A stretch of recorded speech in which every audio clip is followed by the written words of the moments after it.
Big welcome to Dirt Broncos, first round of the Northern InterProvincial Motocross Championships from Moto Gearbox, and of course Dragon Energy as well, here for the very first time. As you can see, it's a really nice stacked grid here, a nice stacked gate of NIMXC and support. They're going to be getting out there for their first practice session. You can join yourself, come and join us here on the Voice of Choice, or of course on True Race's True Sport page on YouTube today. All of the action will be coming to you with a slightly different look and feel to our normal way of doing things, so I hope you can enjoy this and have a little bit of fun. Sean Wrench has just joined us. What's up, Sean the Toolman Wrench? TP's in the house. See Kevin Moran rocking some new sticky kit there. Well, no, old sticky. We have that ready for the Nationals. But great to see such an awesome field. I mean, look at that. The entire gate is basically stacked here with NX1 and support going out for their practice session. And really looking forward to the action that's going to be happening here today. Don't worry though. Welcome back here to Dirt Broncos, and it's joining you, yours truly, the Voice of Choice, at the Mayfair Gearbox Inland MotoCross Championships for the first time out, round one today.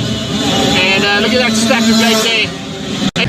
Big welcome to Dirt Broncos, first round of the Northern InterProvincial Motocross Championships from Moto Gearbox, and of course Dragon Energy as well, here for the very first time.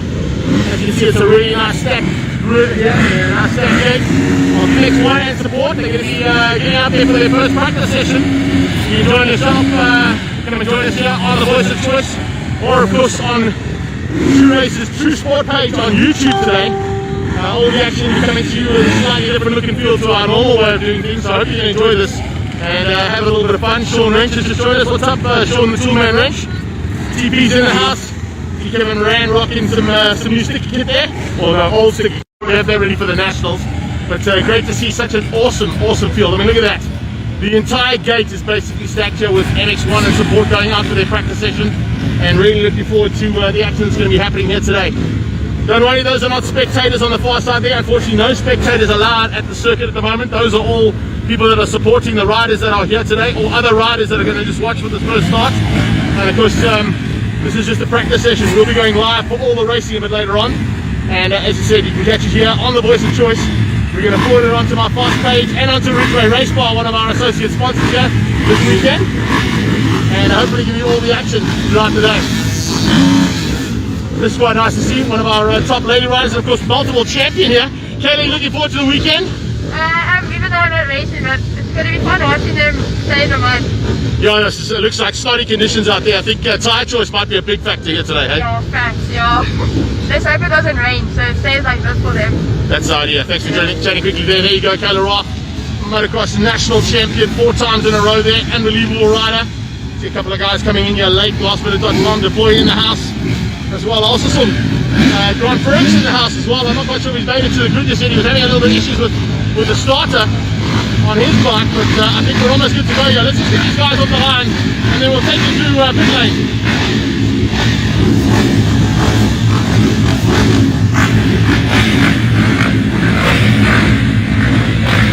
Keep your eyes on the prize there, so you can see good.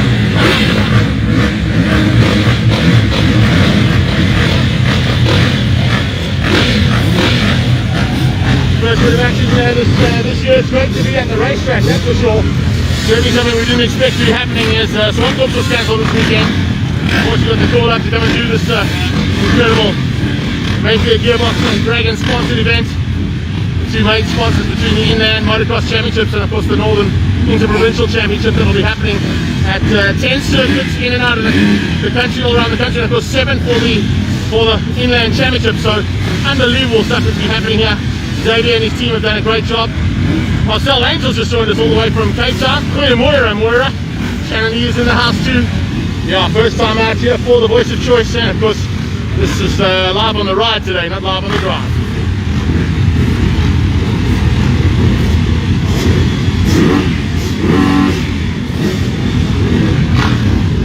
Take a walk down here, see if we can get a shot of the guys as they head down into turn 1 here.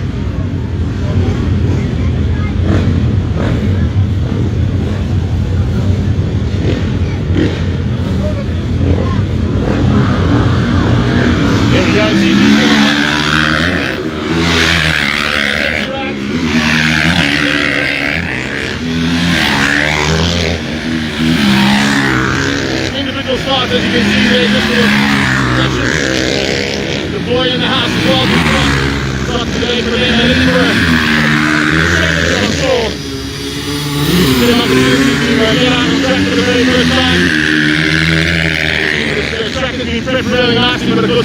rain here in Gauteng have certainly made it a little bit softer than most of these riders were expecting.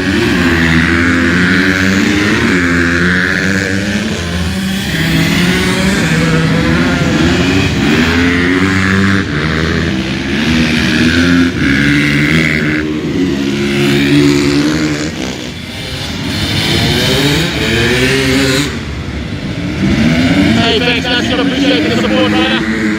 It's been a while. I didn't think we were going to be able to get out on track at some point after what happened with SWAT Corps and them cancelling.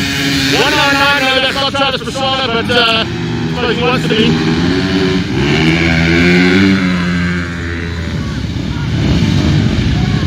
Yeah, that's definitely not the number 4 that we all know, of course, the roads. Ricky Carmichael.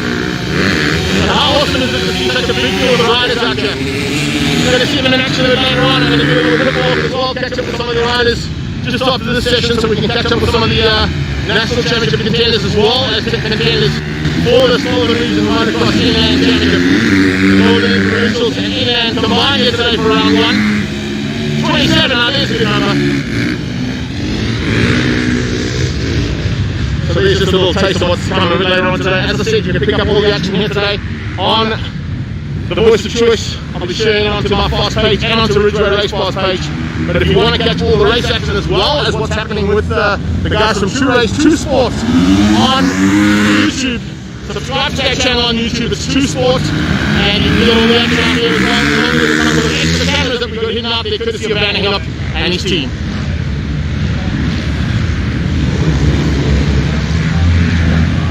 Here to Dirt Broncos, and it's joining you, yours truly, the Voice of Choice, at the Mayfair Gearbox Inland Motocross Championships for the first time out, round 1 today. And look at that stack of dates there, 85cc, Pro Minis and Juniors, over 30 riders coming to do battle today. Incredible effort being put in by the team. Forward to see whether they can get out there and do some battle a bit later on. It's really, really awesome to see such a big field of riders coming out here for round 1. This is the Northern InterProvincial Motocross Championship and round 1 of the Mayfair Gearbox Championship, all combined. And of course we're going to try and bring you as much of the action as possible here today. Courtesy of the Voice of Choice on my fast page, on Ridgeway Race Pass page, and of course on True Sports on the YouTube channel. There you can see a massive big day of 85cc Pro Minis and Juniors going out there for the first time to go and do battle. Let's go and have a look and see what it looks like on the other side of the track as well. What's up, what's up? Take a walk quickly across the track. Just a quick look at the track itself as well. Just have a look how awesome this track has been prepped. And of course with all the heavy rains that we've had here in Gauteng over the last couple of days, things are absolutely ideal for racing. Dust will be a very, very small factor today, I think. However, tyre choice will definitely be a big concern due to the fact that there's going to be some big ruts forming and it's going to get rougher and rougher around the edges here. I'm looking forward to seeing whether or not we're going to see. What's up, Curvis? How you doing, buddy? Thanks so much for joining us here. Hope you're going to join us a bit later on for the actual race action. This, of course, is still all practice and qualifying for today's events. Great to have sponsors like Ridgeway Race Bar involved.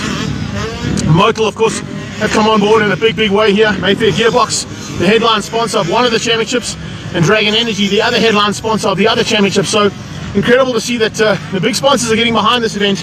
Reason being is that there's so many riders here this weekend. It's great, great action. And of course, unfortunately, no spectators. Although if I spin around, you'll see there's quite a few guys in the stands, but they, of course, is all supporters of the riders who are out on track.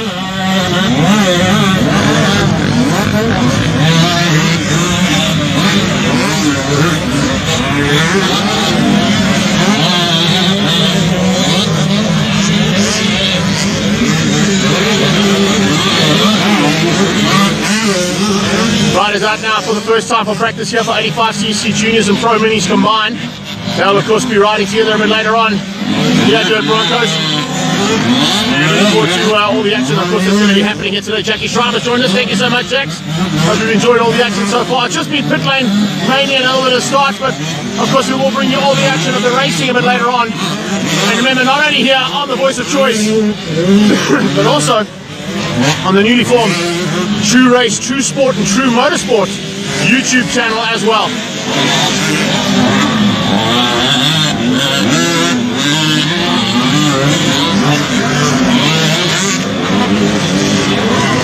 Right in front of me here. That's what the track conditions are like on the inside of this berm. So a couple of lines going to start forming. Most of the riders decided to go up on the high side of that berm. Of course, there'll be different lines that each of the riders will be looking to take as they get into the thick of it. Also good to see that all the people that are here are trying to stick to the COVID rules as much as possible. Everybody wearing masks, trying to remain as socially distanced as possible too. If you want to keep racing, that's the whole idea. Have a look at that. I mean, you do not get a better day for motocross than today. Cool, overcast conditions, lots of cloud cover. The cool conditions great for the motorcycles. The muddy conditions also fantastic for race action as well. There you can see a kind of line we're going to be looking at a bit later on.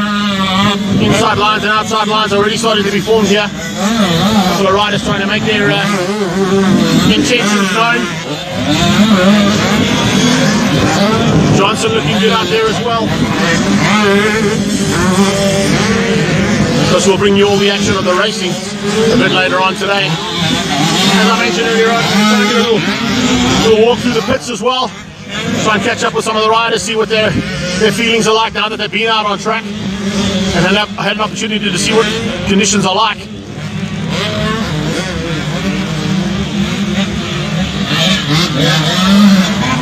Thanks, Nick. Thanks for the support, mate. Appreciate it.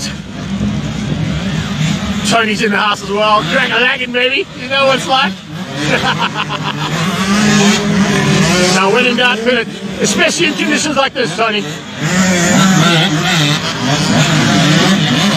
We'll ride it down here. And Robertson just got out of shape there a little bit. Once he's got back up. What you will see today as well, just to mention, and in case anybody sees it a bit later on, the riders are not allowed to be assisted other than by the medical team. Marshals are not allowed to go and help. That's part and parcel of the whole COVID thing. So if any riders do go down, the only people that can help them out are the medics. And Midburn, of course, are in the house as our medical team. Great to have them on board and helping out there. Let's see if Robinson can get going again. Yes, he can. He gets up and riding and back into the muddy conditions. Some young blood racing out there as well. Good to see those youngsters going at it. So that Nicky and their team are going to be happy with the performance of their riders by the end of the day.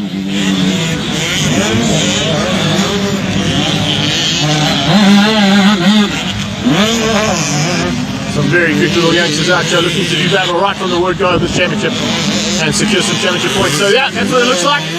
We'll bring you all the action later on with the rest of the race action, and I'm going to do a little bit walk a bit later too. See you soon. Take care then. Bye bye now. Welcome back here to Dirt Broncos, and it's joining you, yours truly, the voice of choice, at the Mayfair Gearbox Inland MotoCross Championship for the first cleaning zone. As you can see, hard at work at the moment, a lot of teams. After the first sessions out on track, just showing you what the conditions are like out there. It's not easy for most of these riders, and as you can see just how difficult it's going to be here for all the teams to try and keep the bikes up and running and as clean as possible. It's not going to be an easy day in the saddle for mechanics as well as for the riders who are going to do the business, of course, on track. But the mechanics and pit crew are going to be working frantically afterwards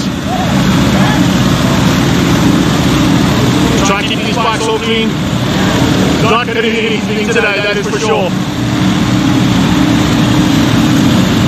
Sheldon working frantically to try and get that 757 bike sorted. Come on, Sheldon, see how well that thing works through. Look at you, brother. How's it going? What's it like? Sorted. It looks amazing. I mean, the sunniness of all the weather we had this week has definitely helped out, eh? This morning it looked like very soft. Not the connection it is, but it's actually better when it looks. Fantastic. Well, good luck for the day, Joel. There you go, straight from the horse mouth. We're bringing it to you here. Courtesy of the voice of choice. And as you can see, right, the same mechanics are working frantically to try and keep these bikes back into pristine order. If you've got a new bike and you came out here today, it's probably not the ideal thing to do.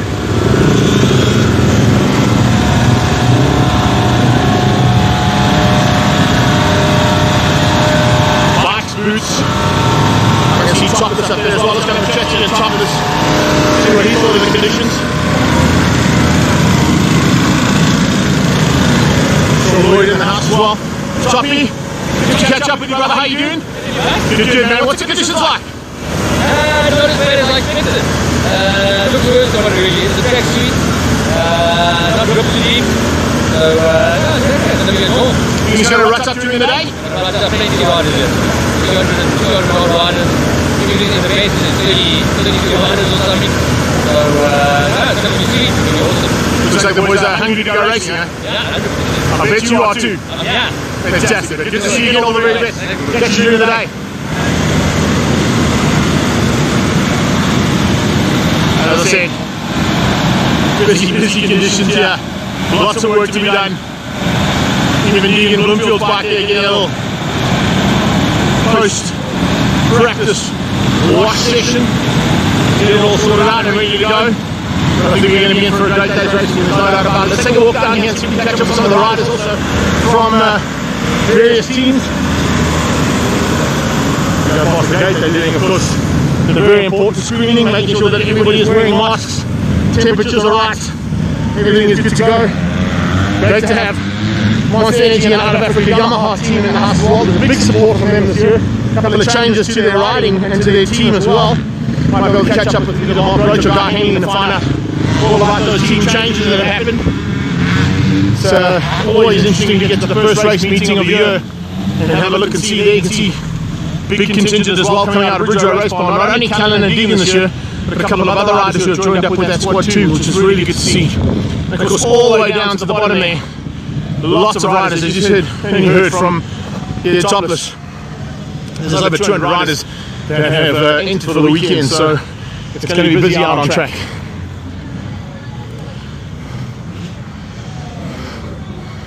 Here's Roach again, maybe we can get a quick word with him as we come into one of the real cool sections of the circuit. In fact, I've got both the guys that I wanted to chat to.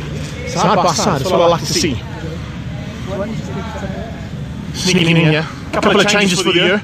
It's good to see. Take us through what's happening with Out of Africa and Monster Energy Yamaha. Yeah, we're all good. We've got a fairly young team now. We've got Jesse Wright on MX1. We've got Murat Dalton Bent on MX2.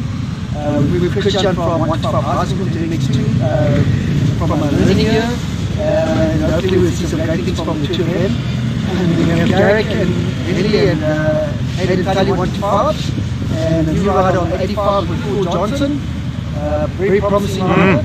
And then we have Ed and Henley on 65, so we've covered all bases, and hopefully we make it happen.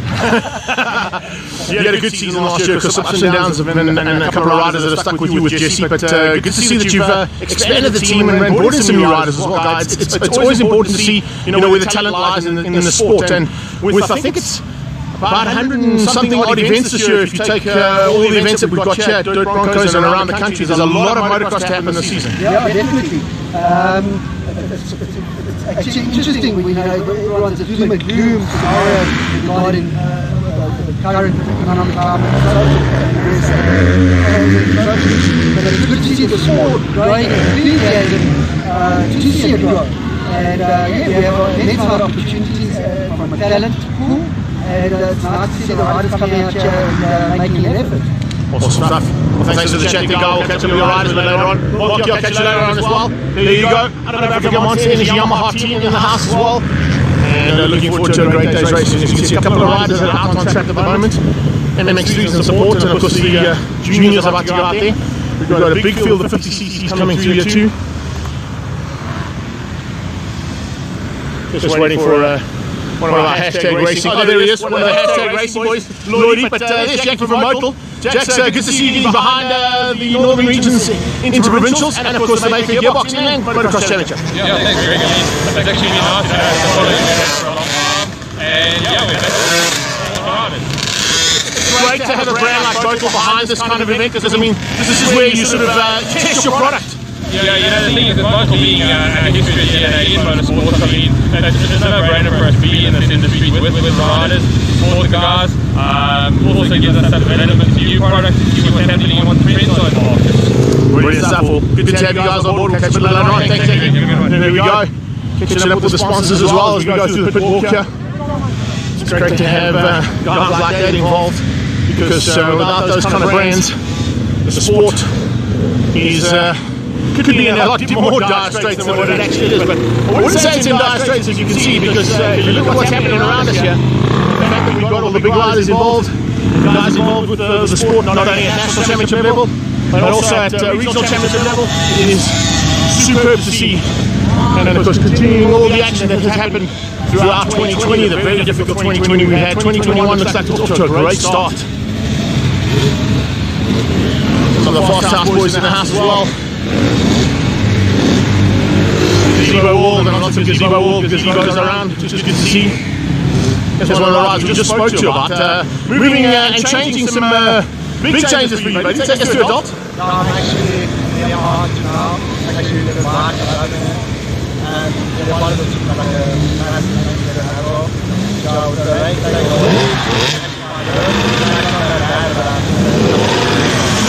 Joe, we've spoken to a couple of riders so far, and most of them are saying that it looks worse than it actually is, and it'll probably ruts up to something pretty spectacular a bit later on. I actually thought it was the other way, sort of easier than. So there, unfortunately, a little bit of buffering, but that's how it goes with live stuff here on Facebook.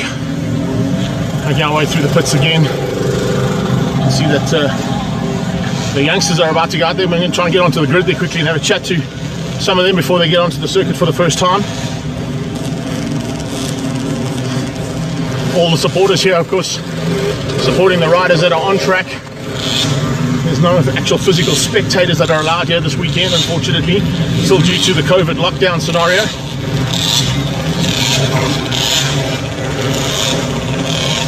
But there we go. Another prime example of how good the sport of motocross is looking. Braden Walls and Josh, and all of our fitties on the line now. Even Jesse Wright going out there to help one of the riders that he assists with. That's good to see.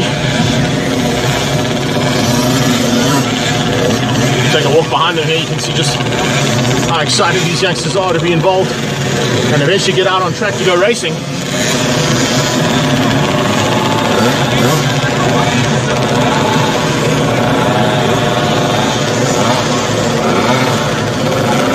to see the dads supporting the brands that support the sport that they're racing.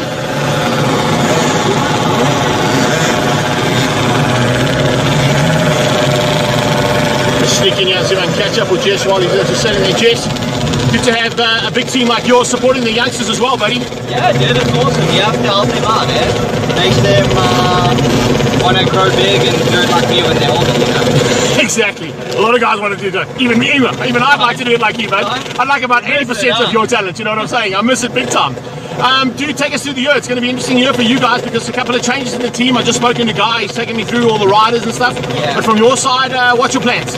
Well, I'm more excited now because there's one focus for me, which is one part instead of two. And hopefully COVID doesn't ruin the race season, so that it's spread out and we can like peak at certain times, you know. But yeah, I'm very excited, dude. Things are looking good. It is. It looks really good. I mean, look at this. I got my number this year. Yes, please. So, you always got to fight for those, eh? Going my way now, you know. Hope it turns out all good, dude. That's what you want, bro. That's what you want. Look, looking at standing out with the youngsters, it's good to see that even the small classes on the 50s and the 50 support and the junior riders are looking good. I mean, we had I think there's a gate of about 42 riders in the 85s and 85cc juniors combined. Yeah, it's mad, dude. It's really cool. It's cool to see that the first race is so big and stuff. Hopefully it continues throughout the year.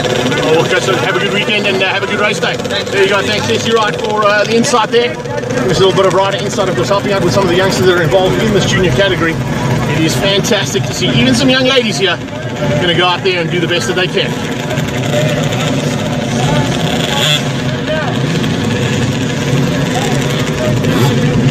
See, maybe we can get a little walk around the front here before they start them off, or we clear the circuit. No, we haven't. Let's go and have a look and see if we can get a couple of eyes on the prize here. Just want to sneak through your dad. Sorry for me. Squeezing through, get a little bit of up close and personal. How you feeling? All good, eh? Sure, your race faces are on here, I can see, hey? That's what I like to see. Good job. How you feeling? Good. There you go. Okay. Very important to get that track done. What's up? How you doing? Good, man. How you feeling? Alrighty, I like to see that, hey? How you feeling? Why are you looking so scared? Are you ready to go? Good stuff. we go. All the youngsters here ready to rock and roll. Sneaking in.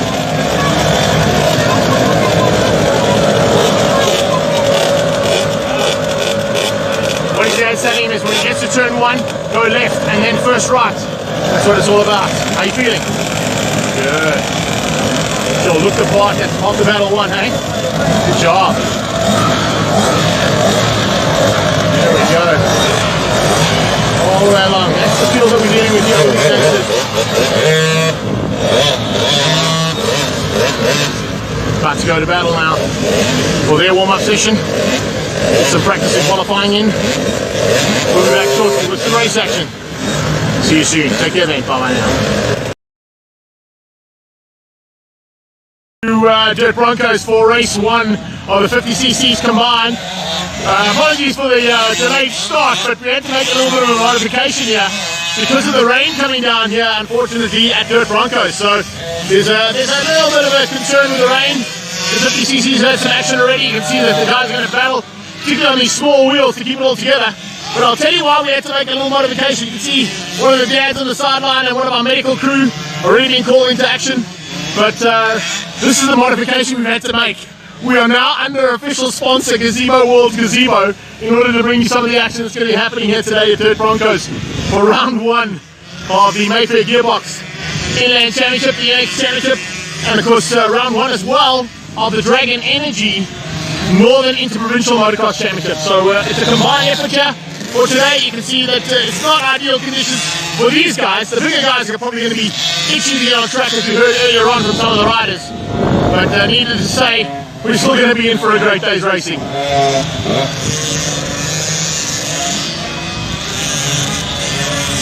Two lead riders getting away really nicely and starting to open up a bit of a gap. You can see some of the yellow flags waving frantically. We've got 2 riders down in the top section there, unfortunately. 2 riders going down almost instantaneously on that first lap. And of course the yellow flags now being pulled aside means that moms and dads are going to be working hard. Got a rider down here as well, right by me. You see what we like to call the Baywatch class, because all the moms and dads running around, always running, sort of like to keep it going here.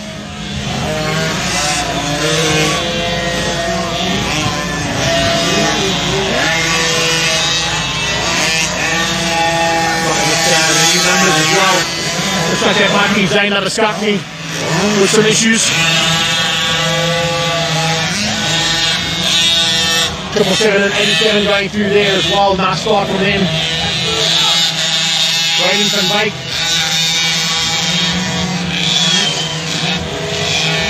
The combined category, slightly different riders and different numbers. Of course, we're going to get used to all the new names and new kit that's out there. Not that you're going to spot kit today. Kit's going to be very difficult to spot today.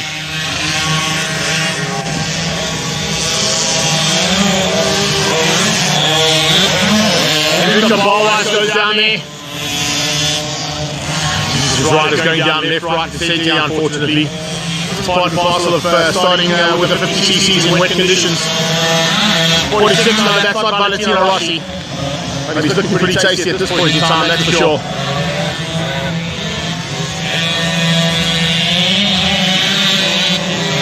Josh Newman is also involved in the InterProvincial as well as in the action that's happening here today for the Northern Regions Championship.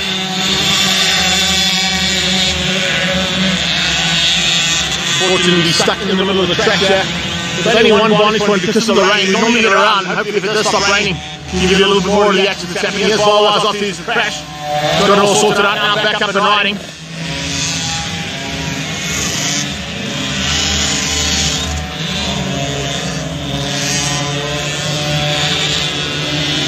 Everywhere you look, there's just yellow flags waving frantically. Riders being helped out by moms, dads, and remember the marshals aren't allowed to help out. So if you do see the marshal standing there and you're asking yourself why he's not helping, due to COVID, none of the marshals are allowed to assist. And in fact, the moms and dads are only allowed to assist the riders to pick their bikes up. They're not allowed to actually physically manhandle any of the riders. They're only allowed to remove the riders and or take the riders off their bikes and help them get back on by lifting the bike up off the rider.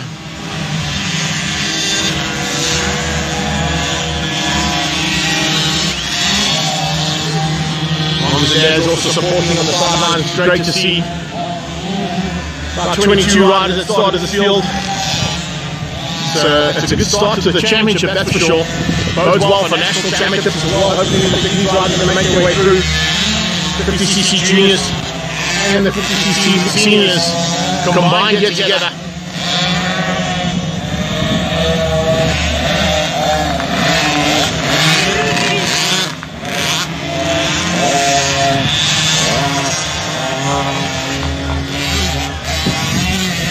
So it's Raiden Wolves, and at this stage looks like he's leading things out and disappearing at the front end. Not really anybody else who's in the same league as him today, and he just seems to be staying upright, where a lot of the riders, as you can see over here, a lot of chaos down there. 1, 2, 3, 4 riders all crashed out.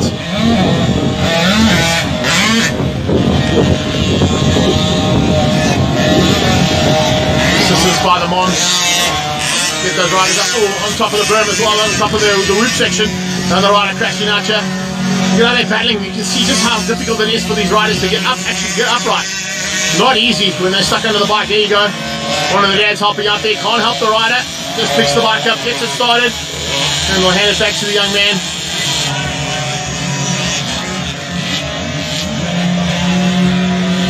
Very, very tricky conditions here, unfortunately, for these guys and girls. It's just no traction for these little wheels. Don't stress, you can come through, it's not a problem. Look at how difficult it is. There you go, another prime example of getting stuck in the mud, literally getting stuck in the mud. These little 50cc wheels taking major strain out there. If I'm not mistaken, that's one of our lady riders that's involved there, yeah. Thinking maybe number 25. Katie Buerta. She's got back up and riding, and there she goes. Back into the fray. Going to try and probably going to look for different lines if they can. You see moms and dads frantically telling them where the lines are to ride, where the lines are not to ride. But of course it's not easy. Rider off there as well, and Midburn medical team getting into called in almost instantaneously to help the rider that's crashed out on the sideline. Another rider down here as well. There's just riders falling left, right and centre. Bit of chaos out here. 3 riders in fact. In fact, just getting back up and can't get going again. There you go. Raiden doing it all right at the moment. There's our leader. Picked up him in the last pass that he came past here as well. And looking very good. As I said, boding well for possible national championship. He had a great season last year, now looking for hopefully a good season here in this championship, in the InterProvincial, hopefully in the national championship as well. Let's go back to what's happening over here on the far side. Oh, and as I pick it up, rider goes down right in front of me. Gaz and supporters on the sideline helping them up. Nathan Kriminal, Nathan Kriminal. Tosses the goggles, can't see anything out of them anyway. There we go, back up and riding though. Not going to give up, that's good. Refuse to lose. Good recovery. Good job there. He's back up and riding, but we still got riders down at the bottom end of the circuit. And at the top. Anywhere you turn, you see yellow flags, you're going to know that people are picking motorcycles up or picking riders up. It's 1 lap to go now for our leader. I'm going to try and pick up on Raiden and take him to the line. Down the back there. A couple of down riders as well. He goes around the corner there. You can see him just on the outside of all those down riders. Comes through, he's got some back markers to negotiate here.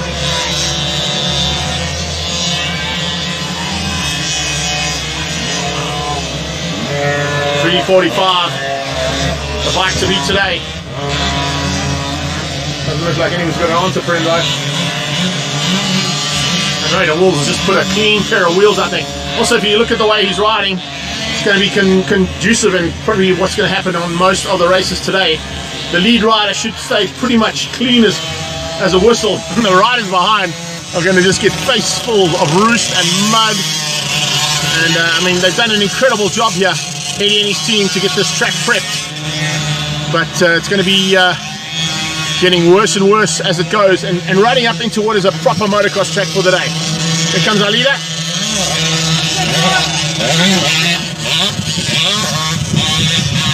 Nice riding style as well, staying upright, standing up on the pegs as much as possible too. Heading up towards that final corner. He's got 2 to go, little jumps to negotiate. Checkered flag is on standby. See if we can zoom in there a little bit for you and get that checkered flag. He comes through now. He's going to come through the final corner. And coming across the line for the first race win of 2021. Rayden Wools takes the checkered flag. Yes. There you have it, first win of the day. And there's a happy dad as well. Well done, good job. Love your work. There you go, first job done. And that's how we do it, but there's still a lot of action out on track, and of course a lot of riders that are going to be stuck in this mud. We'll be back soon with more action here from round 1 of the Mayfair Gearbox Northern Regions Motocross Championship and the Dragon Energy, the Inland Championship, I beg your pardon, for the Mayfair Gearbox Inland Championship and the Northern Regions InterProvincial Motocross Championships here at Dirt Bronco. See you soon. Take care then. Bye bye now.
switch on.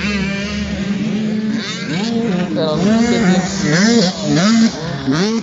Lekker battery. Dat is voorbij. Back to the Broncos here for round one of the Wanza, and of course Moto Gearbox and Dragon Energies Inland Championship, as well as what's happening out, of course, in the Northern InterProvincial Championship. Moto Gearbox watching the Inland Championship and Dragon Energy behind. Of course, all the action that's happening in the InterProvincial. But the Wanza behind the scenes in a big way, so great to have them on board. Because this is, of course, now getting into the slightly bigger bikes, and of course our lady riders up for the very first time. Great to see that we've got a nice field of lady riders joining us here.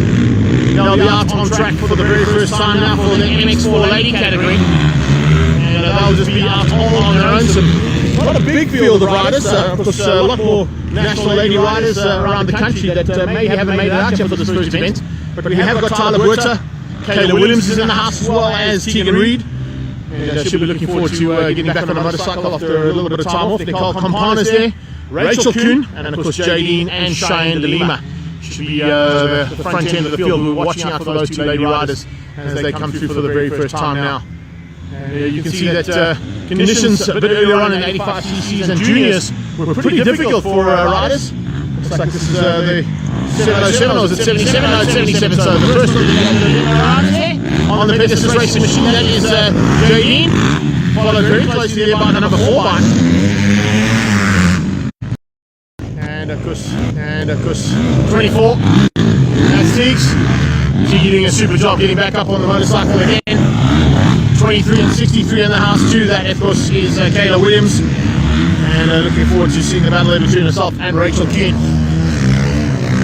172. That's Nicole Compon. First time I've seen her ride, so it's good to see some new riders getting involved in the sport of MX. And 512 coming through there as well. That is Tyler Buerta. So up front, should be pretty much a one-horse race here. The Lima girls out the front end of this field. They really had a great season last year, just behind National Championship contender Kayla Roth, and of course Kayla Roth is here but not racing. She's just supporting her fellow riders and friends.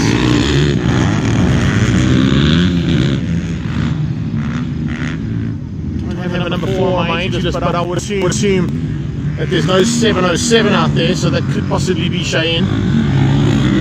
Tegan doing a great job. It's a welcome return for her to be back on the motocross bike.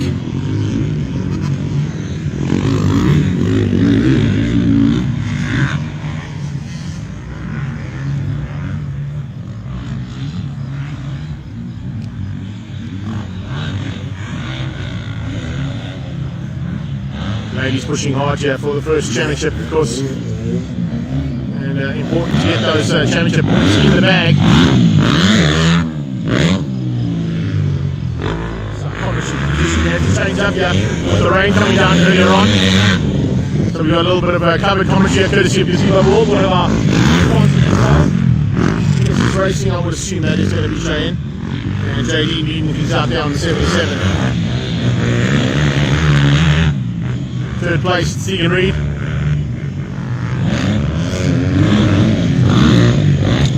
She's doing a great job for third.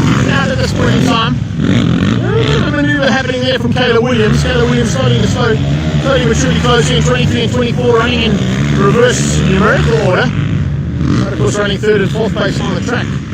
24 in the 3 spot and the 23 in the 2 spot. Ooh, a little swirly there from Kayla Williams.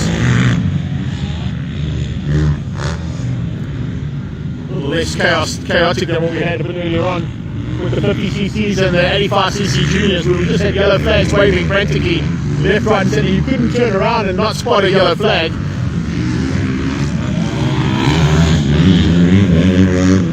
Good run there as well from the 172 of Nicole Compon on Ascabana. Running Leah Kit too, nice to see that.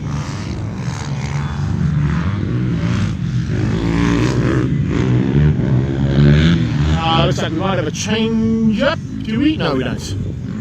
Did I miss the leader coming through there? Possibly I missed the leader coming through. I did. So it's still. Yeah, no, I might have missed the leader. I think the leader might have gone. Very good possibility that I missed the leader coming through, or did I? No, there we go. Beg your pardon, I did miss her. There she comes. Staying upright, out of trouble, getting through on the back marker. Not too much of an issue to get through there on Tyler Buerta. 77.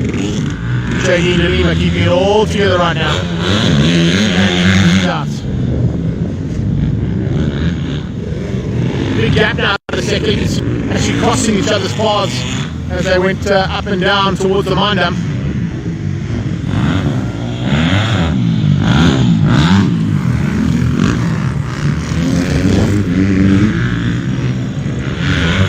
Marvin, medical team in the house, of course, helping us out today. Great to have them on board. Can't go racing without those kind of people. And of course all our marshals here at Dirt Broncos. And the team working frantically to get this track prepped in time. And they were certainly helped out by the big rains that happened over the week to give us a little to no dust, and probably going to be no dust all day because of the rains. So it's always an ideal thing, but it does make the track very loamy, very snotty as they like to call it in motocross. Let's see if they can keep it all together now and upright for the next couple of laps here. Lots of support on the sideline you can see there for the rider in third and fourth. Oh, big moment there. Big moment, unfortunately, right at the finish line. And that's a big pity there. Kayla Williams knows that she's made a mistake there. That was a costly one. She made a mistake and crashed out right on the finish line, trying to close down there on Tegan Reid.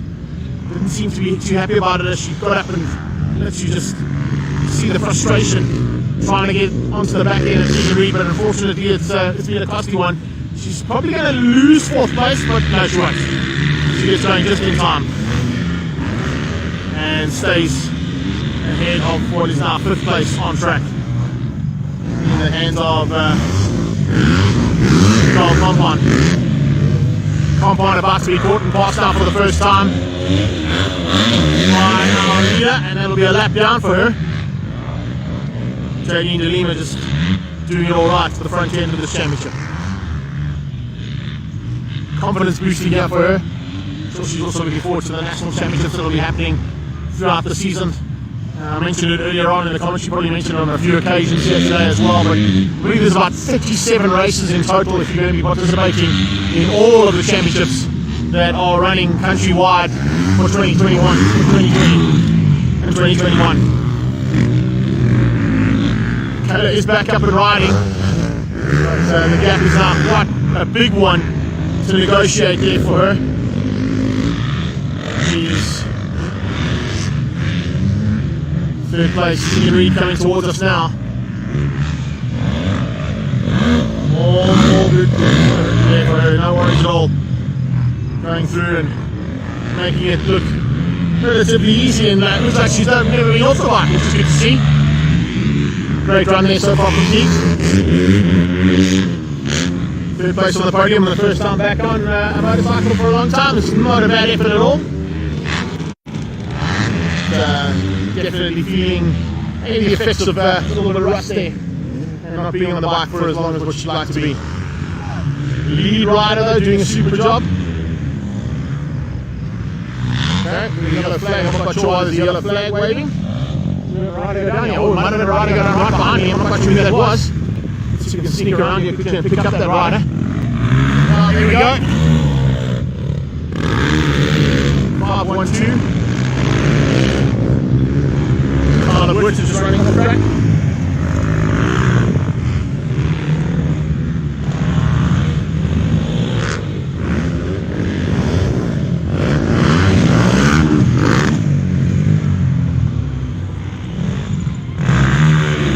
Here comes through.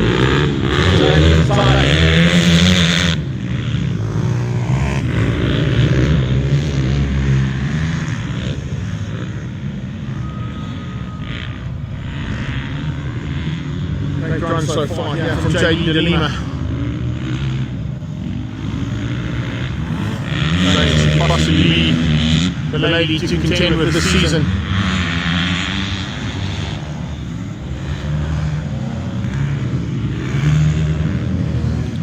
Remember how this championship's going to work.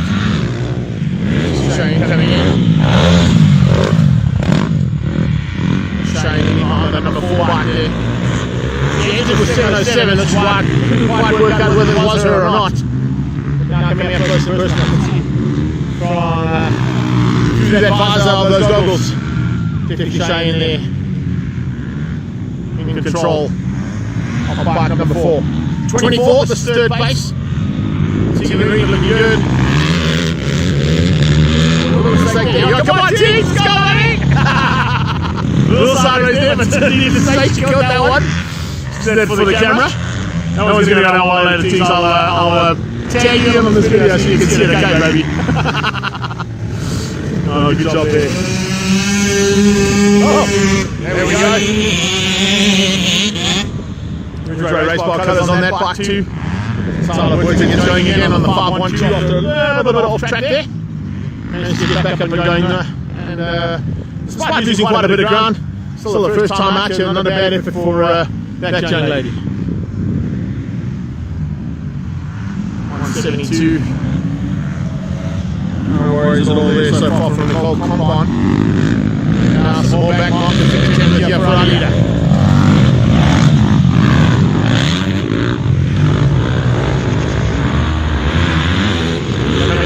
Williams won't be too happy about the fact that she's going to be lapped there now by JD de Lima.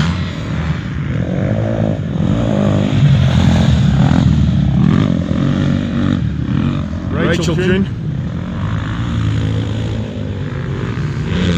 is on. Leader now on the final lap. So got to just stay upright for another lap of Dirt Broncos. We're watching Tegan Reid make her way out to the top of the circuit. Leader shouldn't be too far away from this big motor Mayfair gearbox and Dragon Energy tabletop.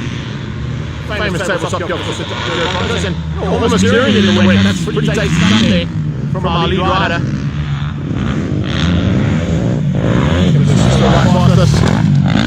No worries at all there for her.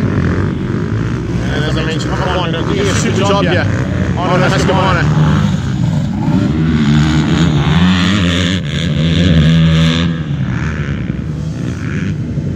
77 is the bike to beat today, and that is for sure. Certainly looking like she's got what it takes here today to make this first race victory. Relatively easy. Not easy in these conditions, I can tell you. We'll see a little bit later on when we get into the bigger classes and into the I'll give you a little bit more competitive class than our lady riders today, but Tegan's still out there.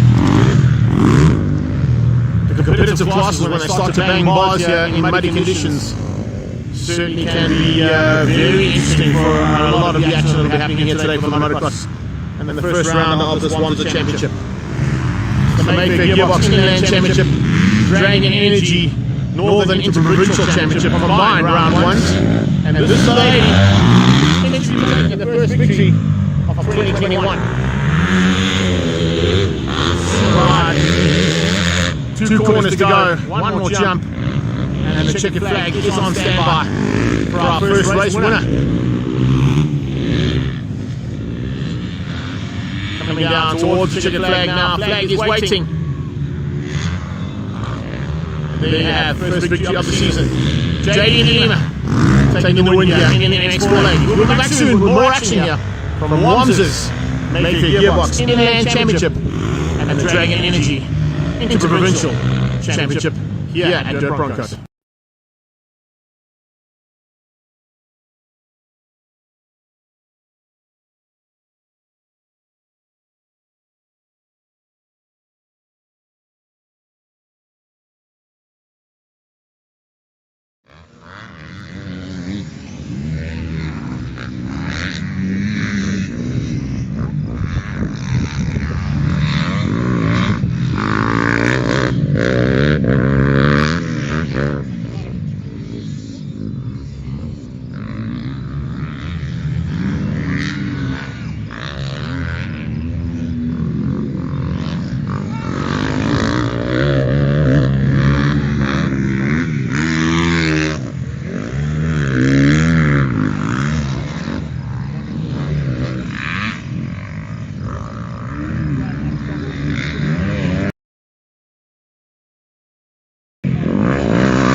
Yeah, the revs picking up in the background as they head down towards turn 1 here now for the first race of the 65cc's.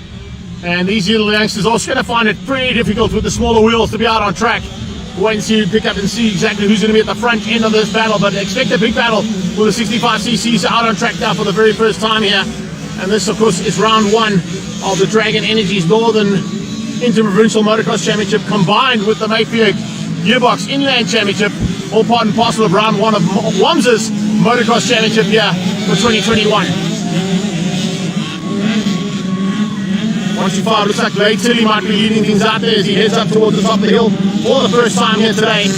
And Tilly's trying to get away now from the rest of this pack of riders as they head up towards the wind-up for the first time.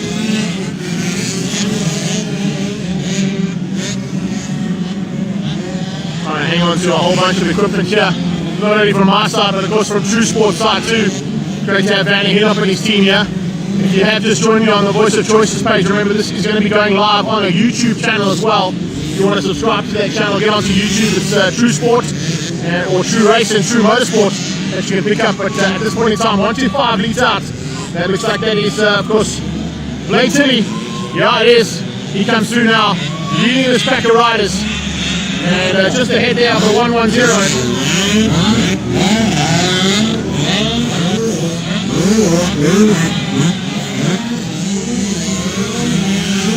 There's all 50 there in second place, trying to close him down.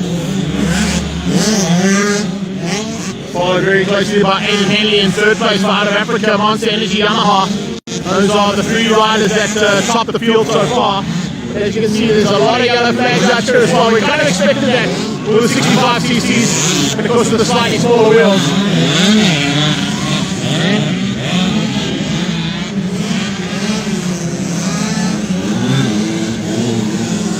Jessica Osno, one of our lady riders, also doing a superb job staying upright so far for Jess.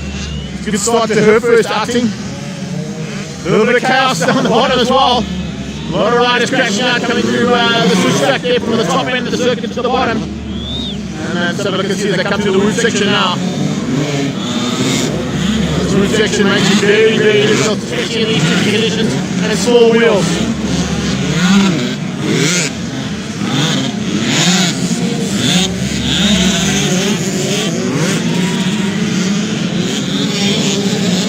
Second track now coming past. Trying to get all that right and up close and personal there. Don't help you, the cities and Whitehead and Logan Whitehead up there too. 711 Keegan Burns in the mix there. Followed closely by the 90 bike. Apologies for the delay, they're just trying to get used to all the new names, of course, yeah. In this championship, Snake to Santos on 90. And of course, the Santos is the man who will be looking, possibly get up a little higher. Look at that, it's like 5 o'clock traffic coming out of that second last turn. So many riders, so many bikes. What you're going to see as well in situations like that on that top of the berm, the marshals are not allowed to assist the down rider. Part of the COVID rules that they've set up there for the Wanzer event. And of course, the marshals are allowed to wave the flags. Dads are allowed to go across and help out, as you can see there, but they're only supposed to pick the bike up. They may not assist the rider in getting up. The dads are just there to assist the riders and getting their bikes upright again. Got to just pick the rider and the bike up. The rider must get back under control himself. And it looks like it's exactly the case there for 210 Ruben Novoscafni. We're going to get going again.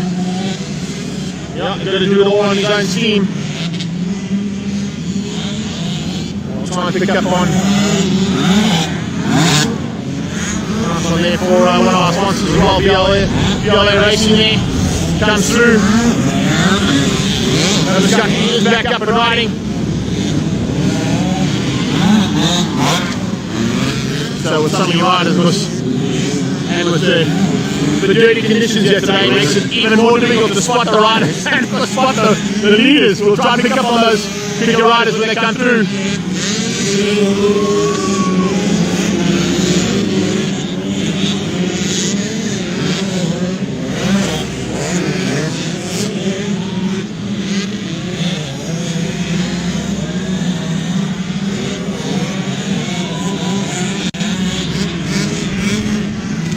We're stuck again, Novoscafni's having a tough time of it. Real tough time there for Novoscafni. And he's unfortunately getting caught out in all the muddy bits. Holding an inside line as the riders come past him. Some inside lines maybe a bit better, and we'll see that a little bit later on in the bigger classes. But certainly it looks like there's going to be action plenty out there today.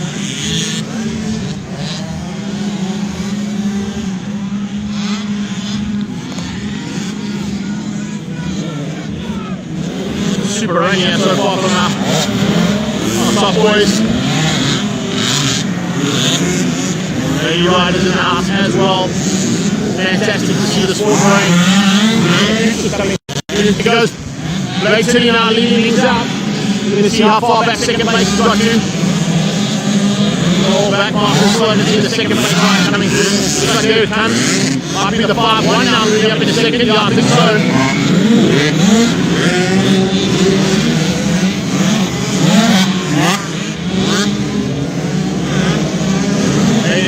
Second. Looks like Trent Balsecki might have had a bit of a problem somewhere. Here comes Trent now. He's dropped down to third place by the looks of it. So Balsecki at this point in time now into third.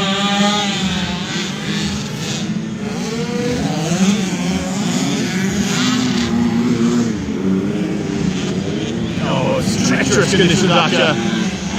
Medical team being called for it at the top there as well. Medics have had a tough time with it so far this first couple of heats of racing. They really have battled. Their riders crashing out in these very tricky conditions.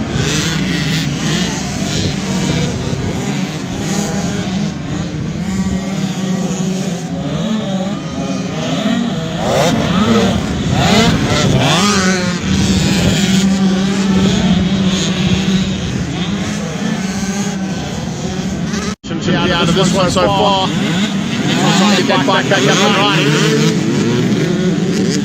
Tony working hard there to try and get one of the young racing riders back up and riding. Quite worked out for them. George Funny here for coming through there as well. You can see Alex Cooper has got back up and riding. Cooper's now just taking a little bit of strain. Looks like he might just pull this one today. There we go. Signals back. Apologies for that one, guys. Not only are we battling with conditions and the wet weather, it looks like the signal might be having a bit of an issue here as well. So non-stop in terms of technical issues here from Dirt Broncos. Hanging on. Whoa, there we go. Bit of issues here on the technical side, but Blade is the man to catch at this point in time, and he continues to lead things out as he crosses the finish line and completes another lap.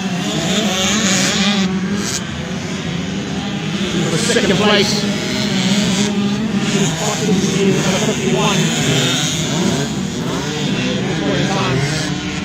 They've changed up here rapidly.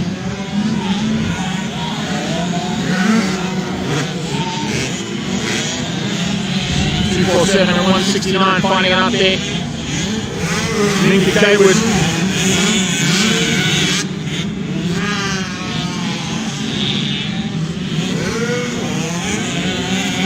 Like Trent Balsecki might have moved back up in the second. Yes, he has. By the looks of it. So Balsecki possibly up in the second place now. Going to start with number 5-1 coming through. Didn't quite see where 51 had got to. But Aidan Henley filling in with a chance now. If he's been able to stay upright. I'm just trying to pick up where he's got to. Seems to drop back out of the side here slightly. He had a bit of an issue with some of the back markers going down. It is pretty hectic out there with the traffic and the riders going down all the time. Rider down here again, just before the root section.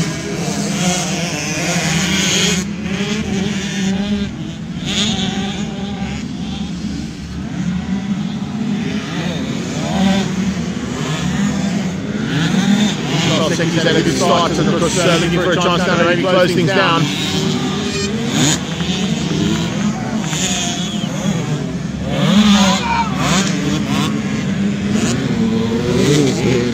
McKay was coming through shot there. As I said, if you can spot the numbers, you're a lot better than I am at this point in time. 447, you're going to wait for them to come across and try and catch them on the side. And then you can see that that is Jaden Peterson. There's our leader though. Jaden Peterson being caught now by the leader. James Steele, you have no idea, the track is unbelievable, bro. Proper cool setup here, and the track is in pristine condition, I can tell you. But not if you're on a 65cc. If you're on a big bike, it's ideal, brother. But I can tell you, it's not going to be ideal for these little wheels, as it just gets more ruttier and a lot rougher during this first one. One lap to go now for Tilly. He's going to keep it all together on the 125. Yes, it's only a 65cc he's riding, but he rides number 125. And he's keeping it all together. Another rider now, now dropping here like flies. Everywhere you look, you see yellow flags waving.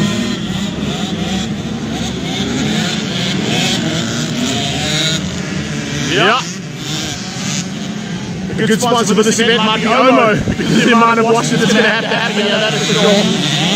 Maybe these guys got some moto cleaning products they could possibly put them into good use after this. As you saw earlier on, if you joined me earlier in the day, we had a look at the wash bay area. And that wash bay area is probably going to be arguably the busiest section of the track all day long. Riders going straight off heading to the wash bay to get sorted out. Leader now heading up onto the big step up towards the minder. Dragon Energy step up now with some back blockers. He's not really going to be affected by the back blockers. You can see he's rolling off slightly there, trying to avoid any problems that those back blockers might cause him. You've got to keep it upright if you can for about half a lap.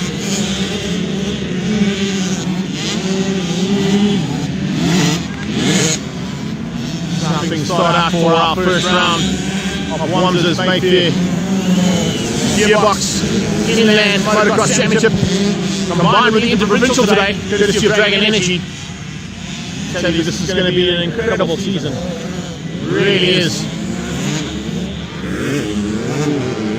As I said, if you're racing motocross in 2021, you've got the opportunity of possibly riding in just under 40 races in total, all around the country in the various championships that are happening for 2021. Here comes Ali though, some more back blockers. See how he negotiates these guys. Just trying to stay out of trouble. Riding, patient riding there for Blade. And that's exactly what he needs to do to try and keep it all together now. Into the last 3 corners of the race.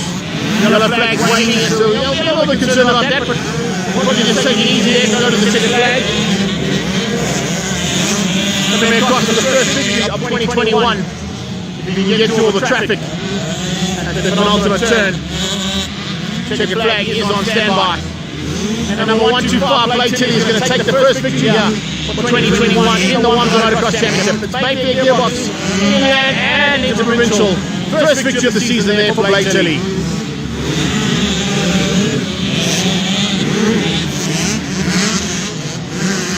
As the rain starts to come down again, and make it even more difficult for these guys. Certainly not going to be an easy day in the saddle for any of these riders, and riders going down still with action out on circuit here in the 65cc's. But we've got lots more action to come your way in the very near future. So come and join us in a couple of minutes time for more action here from Dirt Broncos.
Broski gets the whole shot, leads things out in the 125s. He's joining himself for the first part of the action now. Right on his tail. Good start there from both on the Ridgeway race car riders. 1 and 2 Miguel. The ball there can play place in the 26. Good start there out of Callum and Leonard out front. A little bit further back there to the rest of the pack coming through there. Riders going down here right in front. Deegan looking or sneaking at the inside as well. Rider who goes through there for the very first time in the 125 GCs. On handheld, yeah, a little bit for the first race of the 125 due to a little bit of issue on my DJI, but we'll get a little bit of just dying on here to start things out. Out front goes Dylan Broski in this first heat of 125s. Good start there from him, in fact. He heads down into the battlefield for the first time here. Dirt Broncos. I remember to carry the other camera with me as well so I get some audio, otherwise my boys at the YouTube channel are going to get no audio. So Broski is out at this point in time. Followed very closely there by his teammates, and of course the two teammates this year, Leonard and Troy, are going to be fighting hard at the front end there with Callum Broski as they head up towards the Manda. Always fighting there from the third to fourth place battle. I don't know what's happening to Miguel the Ball. Looks like time missing. So Miguel the Ball must have gone down somewhere. He's fallen right back. There we go. Oh, a big moment there again. A massive moment right in front of us here. He's not happy. He's got a little bit squirrely coming out of that turn. And it's getting real out there. The 125 now for the first time in action. Top two of the 125 coming through now. And get a first person to go with him. Race car riders. 1 and 2 on track at this point. Heading up and a little bit more up close to the person there coming out of Detroit. As Detroit tries to close things down there on Callan.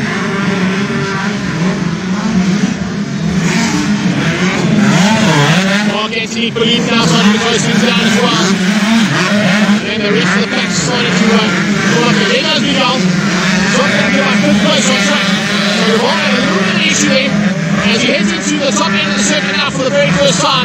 You can see Miguel the Ball fighting hard to try and get back at that 3rd place. Seems to be going according to plan there for the Ball, that is for sure. But certainly a good start for Miguel the Ball initially. And then a small mistake has cost him. You know, the rider top on the left-hand side there, whatever that is. Can't quite work out what the number is on that bike, but definitely some problems there.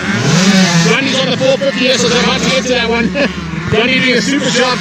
A good start there from Grundy. I'm just trying to get my equipment to work out. I've got 2 cameras and a DJI to work out here. Plus try to carry all the other monitors that we need to keep this action going thick and fast. Right, top 2 up towards the wind up again. Back of the pack, we're going to try and pick up on the 3rd place battle. Grundy on the 450 looking good. Grundy has had a good start, there's no doubt about it. Miguel the Ball now to the 4th place trying to close him down. There's Grundy in 5. If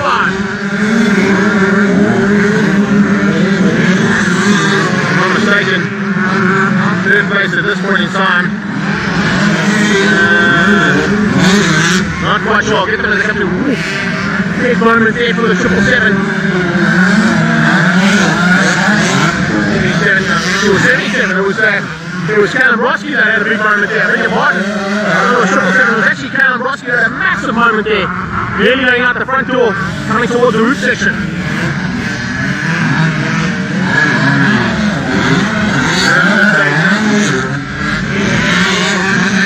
Mark Anthony believes out the fourth place battle. There's move up to the fourth place now. Ahead, Randy at the 5. Randy moves up to the fifth place. So who's got that one? Randy, he goes alongside and with the goal the ball into the thick of it.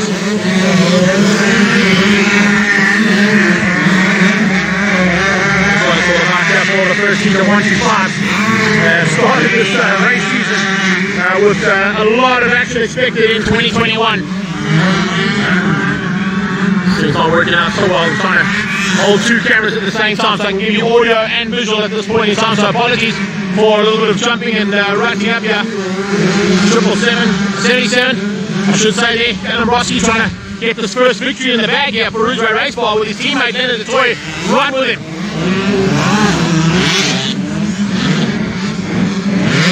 Mark Anthony Glebe, last year's champion with the number 1 plate, now still in 3rd spot. And then it's a little bit of a break. Have we lost again? Yes, we have. Miguel DeVal's gone missing again.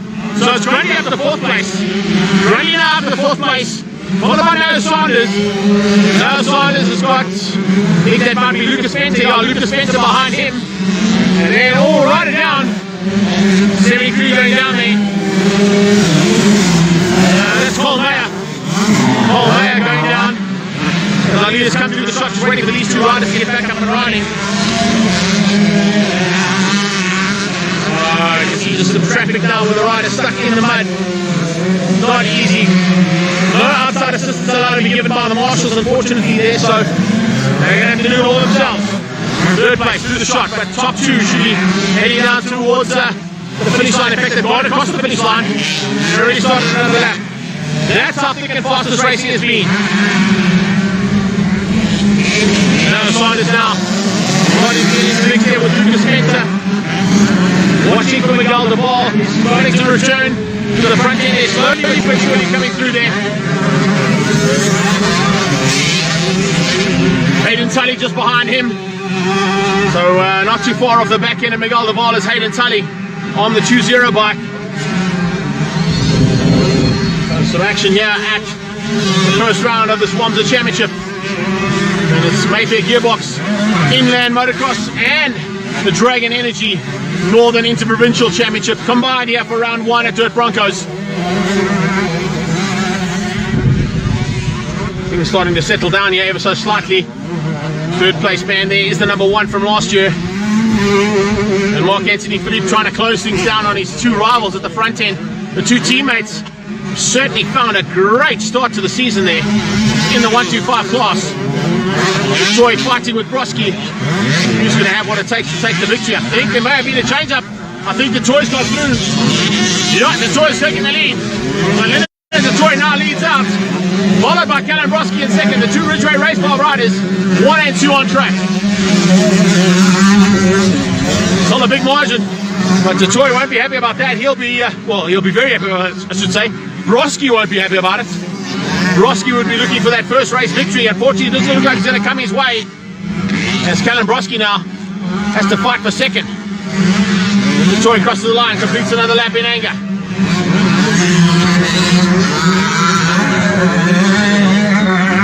Broski going in and trying to close that gap down again.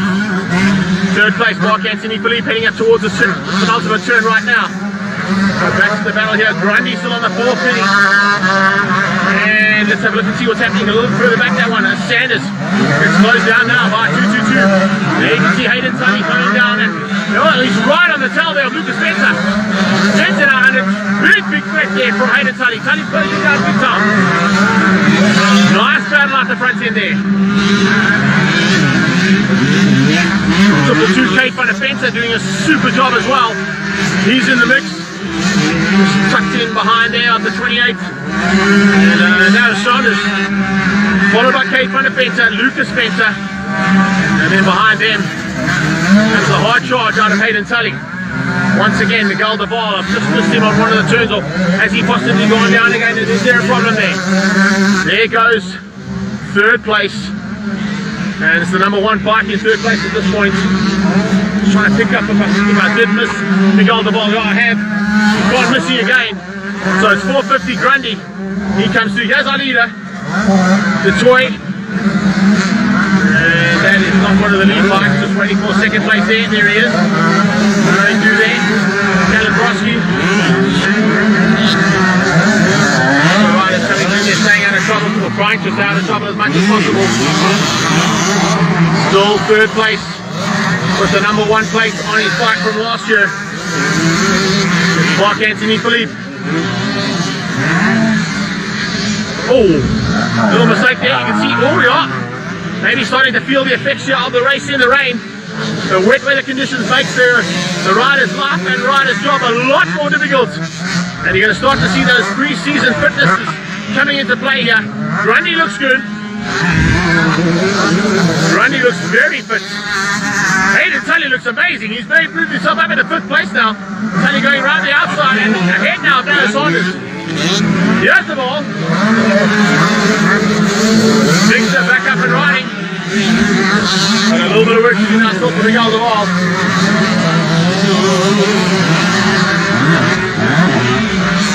'76 goes through there, Peter Kirtland. So, we're coming into the closing stages. I see that 1 lap board in the hands of Chad on the sideline there. Whether or not that's going to come out, I don't think it's going to come out just yet. Probably going to have to wait for the next one. Next pass might see Leonard Detroit taking that last lap board. Here he comes. First time out in his new team as well there for Ridgeway Race Bar. Very comfortable indeed. Teammates drop back ever so slightly there, but Callan is still up.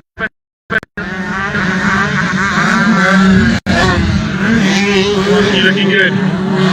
He's just gone past his teammate here as well, of course, Deegan Bloomfield. The 3 Ridgeway Race Bar riders now almost in formation flying. Although I'm sure that Deegan will be looking to go a little bit higher up in the standings a bit later on today in the second heat of 125. Oh, big moment there for the 446 there. Saigon Buster just getting it wrong. No worries at all.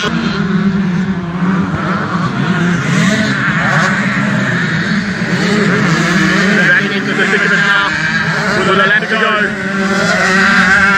Grundy still maintains a good margin over Hayden Tully. Here's Tully. Tully coming into the turn. Right on his tail. Oh, the ball goes down. The ball goes down. Right in front of us here. Victor trying too hard. And the ball goes down here right under. Triple 2 has to go and take a little bit of inside line. You can see Mix is not happy about that. Back up and right of him. He's been down a couple of times there on that red KTM. And not quite getting the rhythm that's required to stay at the front end. Trying to pick up on the leader. As he comes through now. Here he comes. So Leonard Detroit looking for the first victory here for 2021.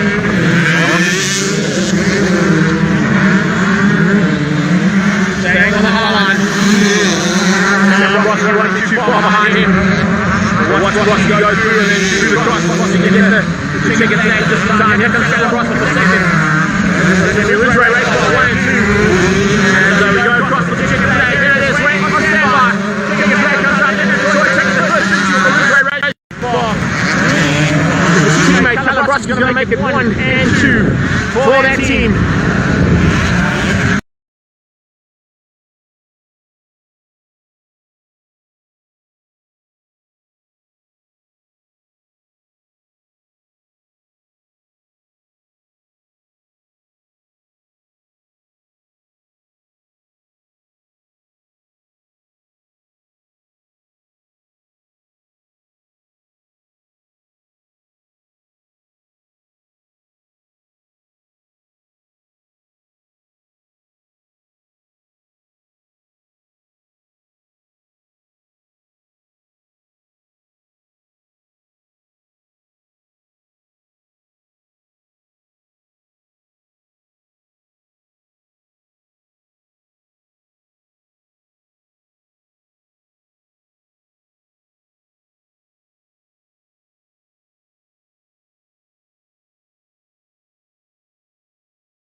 start line in the practice this morning saying that he picked up a new sponsor, which is great. But that's awesome. New sponsor getting behind line.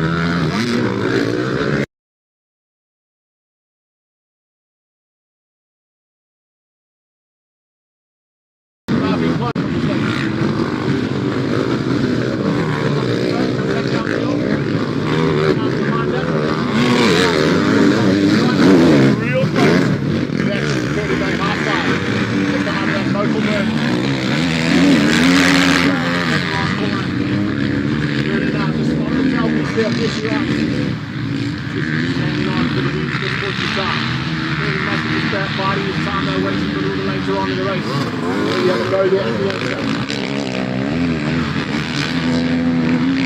Right for third.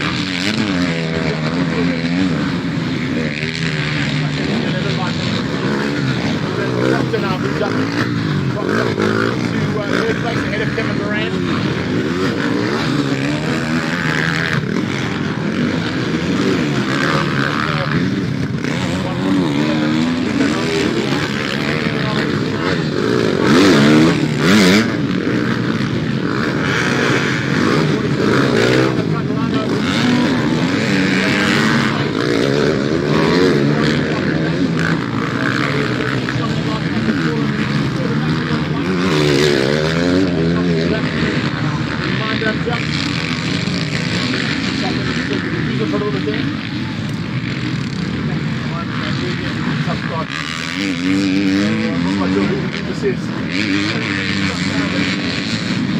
Mud and guts and you name it.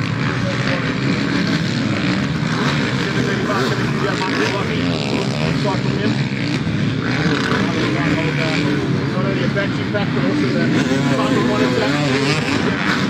Change up to the media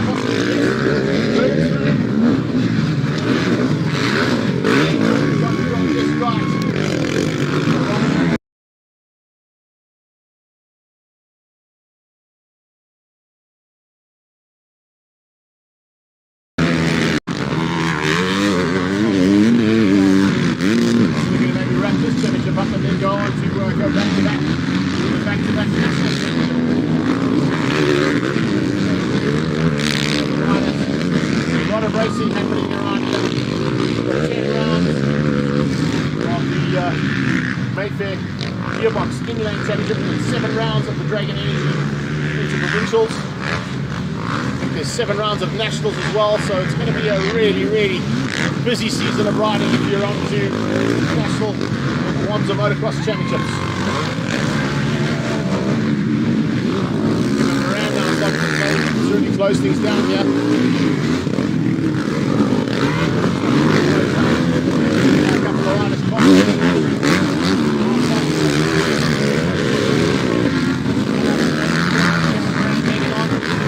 One of the back markers, but Carty soon has his intentions further set, closing down on that number 7 of Kevin Moran.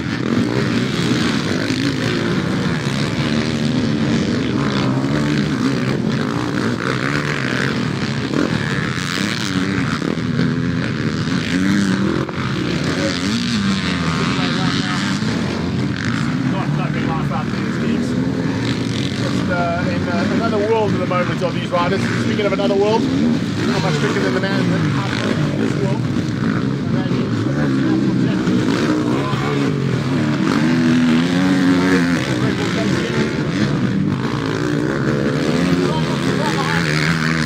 And that is the goggles also right up the alley with vision. It's a major concern for all riders. Visibility and vision.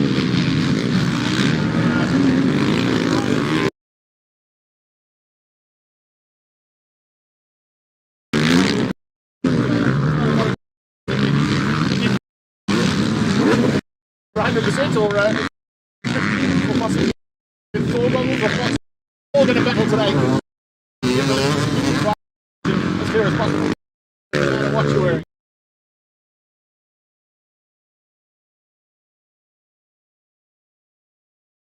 Welcome back, here we go. It's Dirt Bronco Raceway and the rain is coming down here properly.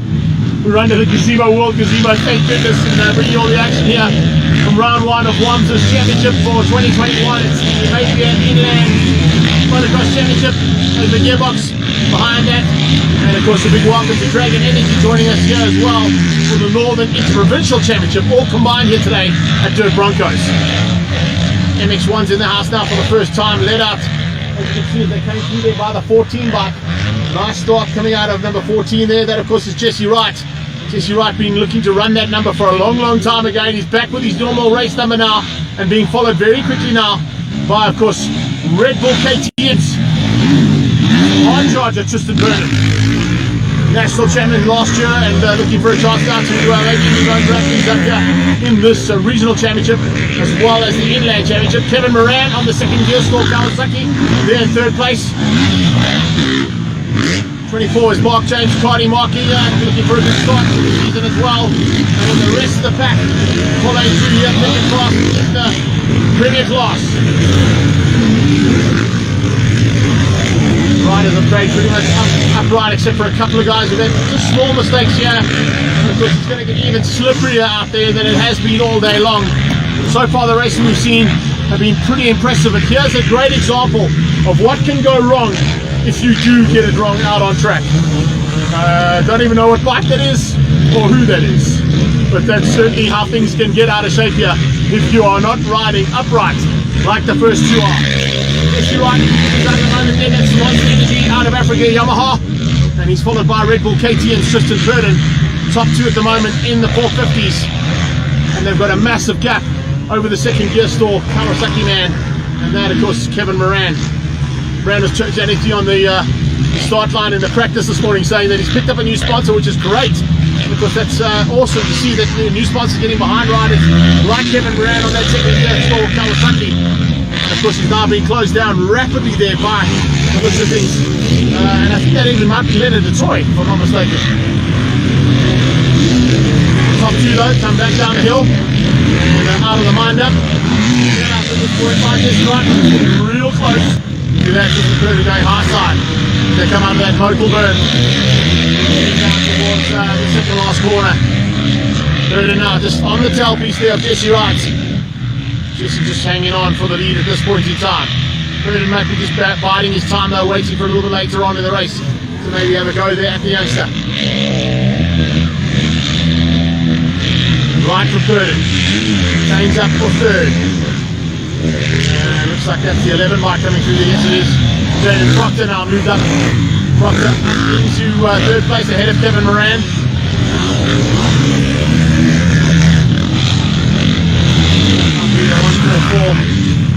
143 there. Enrico Nalbanesi now. Enrico Nalbanesi now up into the 5 spot. 746 Adriano Catalano moves up into 6th place. Marky dropping back. Mark Cardi with a bit of an issue on that last lap. He's fallen a little bit further back than what he'd like to do. Top two back through the Mindam jumps. Getting up to the top end of the circuit. We lose it for a little bit there. Battling at the moment. There really has been a tough start to this young man. Oh, I'm not quite sure even who this is. He's had a really tough day of it. It's just mud and guts and you name it. This hasn't gone according to plan, that is for sure. 7:35 coming through there, Michael Blocky. Start from him. Now going to try and hold not only a battery pack but also the timing monitor and everything all together. Change up for the lead here, possibly, yes. Burden's through. Justin Burden's got through on Jesse Wright. So right down to second place now, Burden into the lead. He's going to try and hang on now for a potential win here. Justin Burden, nice start to the season as well. We're going to maybe wrap this championship up and then go on to go back-to-back with a back-to-back national championship in this season. So a really tough season for the riders. A lot of racing happening around here. We've got 10 rounds of the Mayfair Gearbox Inland Championship. We've got 7 rounds of the Dragon Energy InterProvincials. I think there's 7 rounds of nationals as well, so it's going to be a really busy season of riding if you're on to national and WAMSA Motocross Championships. Moran now starting to slowly close things down here. Looks like it's closed down. And a couple of riders caught, being one of them. Mark Carty's slowly making his way to the front as well. Here come out to the local turn there, Kevin Moran hanging on. We get past one of the back markers, but Carty certainly has his intentions firmly set on closing down on that number 7 of Kevin Moran.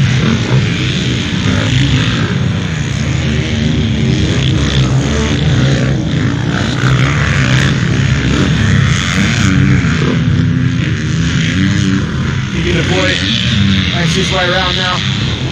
He's not loving life out there, as geeks. Just in another world at the moment of these riders. Speaking of another world, how much quicker than the man out front in this world, and that is of course national champion from last year, Tristan Burden for Red Bull KTM. He's right not too far behind him. He's also taking the goggles off, so right must be battling with vision. It's going to be it's a major concern for all riders here today, visibility and vision. For the riders opting for various goggle brands, but there's not a lot of goggle brands that can give you either 100% or in Oakleys, or possibly even Thor goggles or Fox goggles. They're all going to battle today with the ability to keep these riders' vision as clear as possible, no matter what you're wearing. Tear-offs are a very important part of the whole setup, and of course as a rider, a lot of guys will be running tear-offs or even those rip strips that come on some of the goggles. Here's an example of those rip strips. We run that by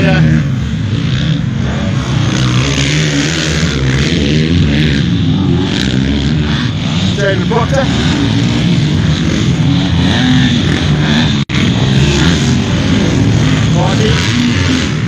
We've got ahead now of the 7 bike of Kevin Moran. The second gear is Will Kawasaki.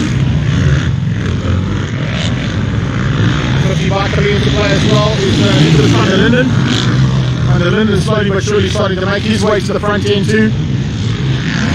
Lift across other bikes might be that are concerned here. 501 being one of them.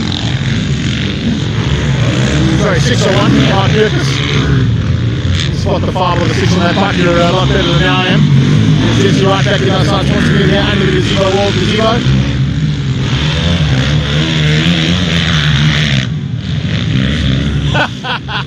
Tony saying fitted Proctor, yeah, it might be an idea there, Tone. I think if you are out there, but we'd certainly be thinking about the option of coming into pits. Or at least coming to get in a bit of a spray in the face just to clear the vision. One of the guys taking their goggles and tossing them to the side. It's not the easiest thing to do there when you've got a face full of roots or a face full of mud, and there's just no way you can clean those goggles. If you have gone down, try and rub those goggles with your glove to get them clean, and there's just a mud full on those goggles and gloves, and it just doesn't work at all. Anyway, they're out there and they're doing a great job. The guys on the sideline will be thinking to themselves, hang on a second. It's a really cool condition to be riding in, and they're very cool conditions to be riding in. Range up that seat for the lead there, possibly. No, sorry. Not just the third, but they're closing in on 3rd and 4th place. That's why I was concerned. Burden now over the tabletop, over that little step up. Dragon Energy step up now, followed very closely. And looks like Dizzy Wright is going to hang on. Possibly just try and finish up in 2nd place. I don't think he's going to be able to run with just a Burden's pace. Burden just seems to be at home here in the rain.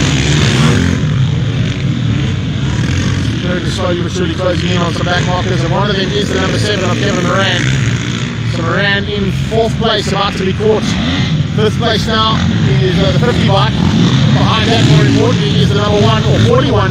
If you look at the back of his jersey, that fly jersey that he runs off Tristan Burden.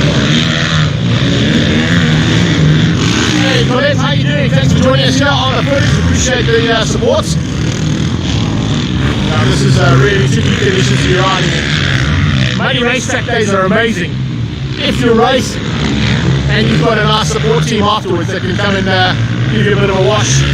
That wash bay has been non-stop today, I can tell you Colette. Burden has closed in and is about to pass Moran. So Moran will be lapped for this one.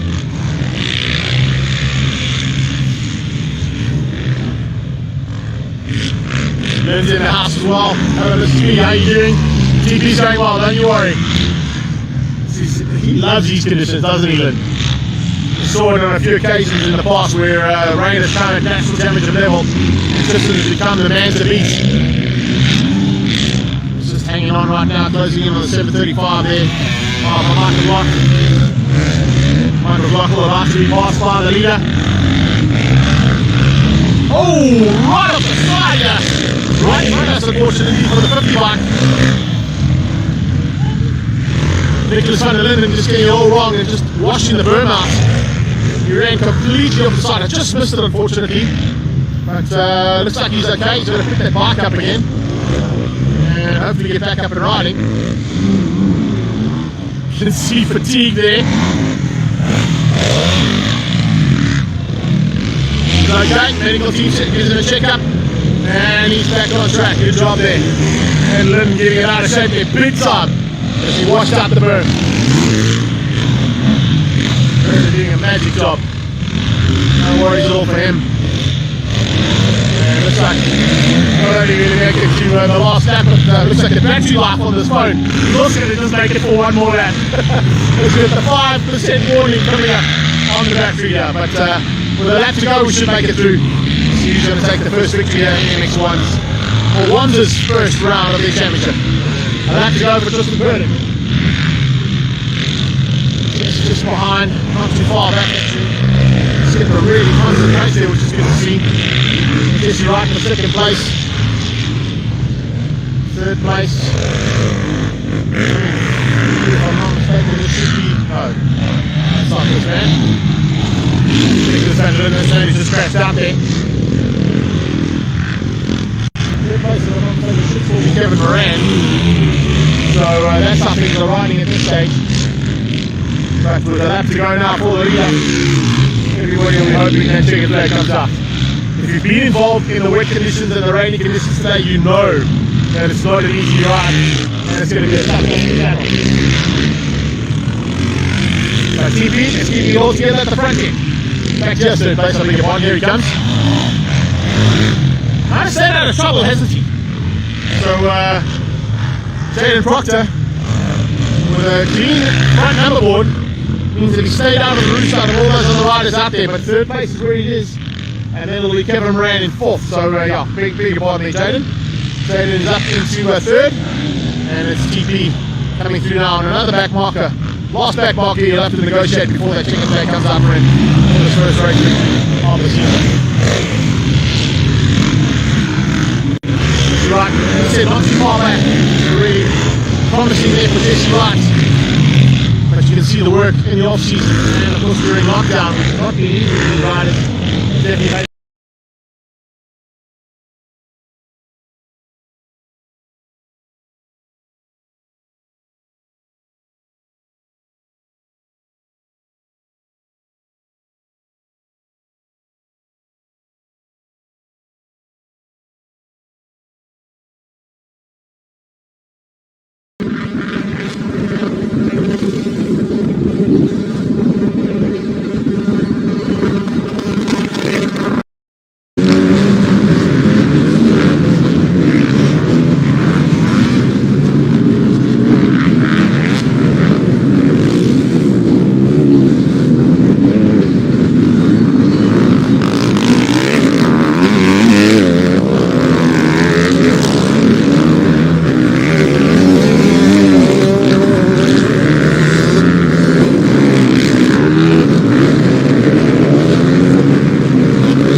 Maar hij zegt yes.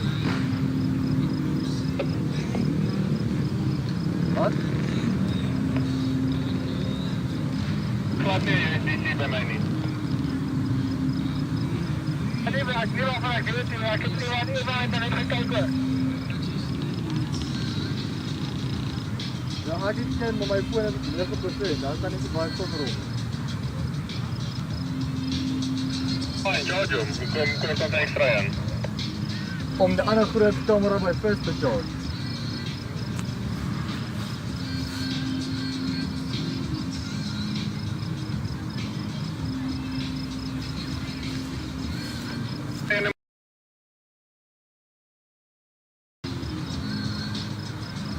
Moet ek hardloop? Daar is nog, nou hierdie kamera wat fit, nou is daar nog 'n kamera wat nog 'n vol battery het, dink ek al 3 kameras. So ek dink ons sal maybe uitkom, maar net om 'n backup te hê.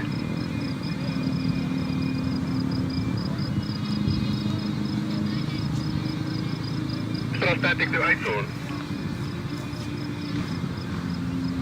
Dis besig.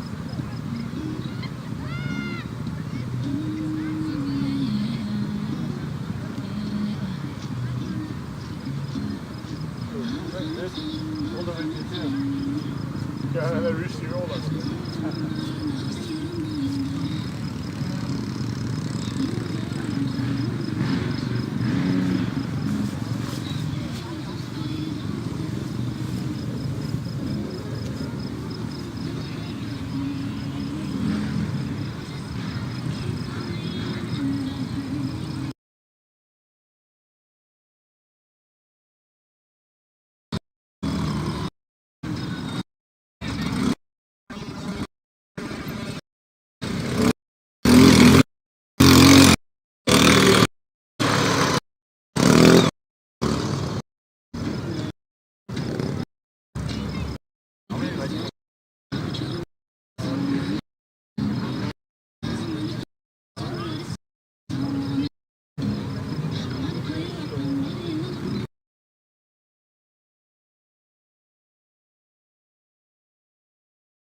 background.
Well, big welcome back here to the Dirt Broncos. You hear in the background the revs picking up. Unfortunately, we're stuck down here in the middle of nowhere because of the rainy conditions are now turned into almost perfect conditions. The sun has come out for the first time as MX3s are in the house for the first time today. And it also gives you the first shot of a man who has not been on a motorcycle in a long time at competitive level. It's Grant Frericks who leads out. Oh, and problems in the background. A huge issue in the background there at turn 2. And you can see there's a whole bunch of riders that have unfortunately got caught out there. The guys having to go straight over motorcycles that had got crashed onto. Rider right in front of me here as well going down. Unfortunately some problems here for a couple of the guys in the start of this first MX3. It's the veterans, masters, grandmasters and enduro class all combined. Big field out here. And big action as we've seen all day long. So all day long we've had action from classes that have been in the wet, some have been in the dry, some have been in wet conditions but no rain. Then we had NX1s in the rain, which was really spectacular. But this is always a good sight to see.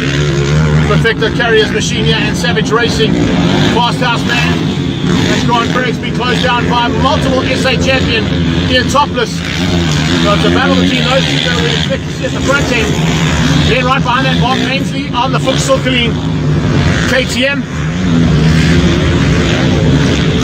Nice to see a run of so many riders out there. It's got very tricky on and conditions are not ideal in terms of traction.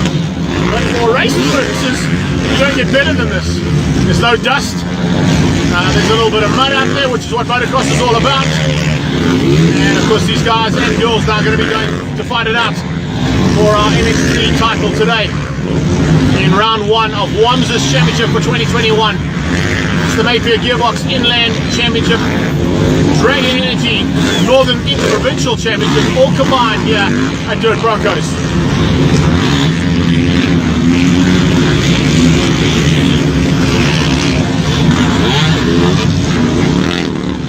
Right now, Fred, this bike on circuit. Kind of expected that as he stays at the front end ahead of Ian Topless. And of course, it'll be interesting to see how well Grant Frericks handles this because he hasn't been on in competitive motocross for a long time. He's a very fit man.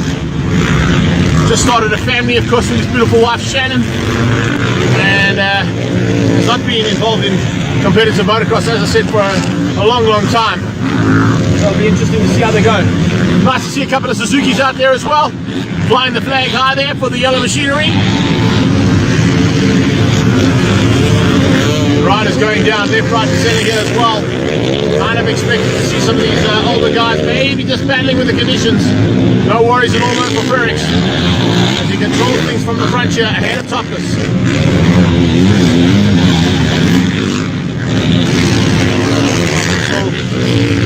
Under the stable there, of course, out of Africa and Yamaha. And of course also being helped out there by Moto, one of our sponsors for the series.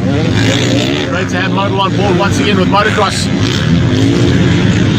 here in the WAMSA series. This WAMSA Championship. You can see the pickup of riders. Mark Ainsley still hanging on for third there. Nice run from the KTM there.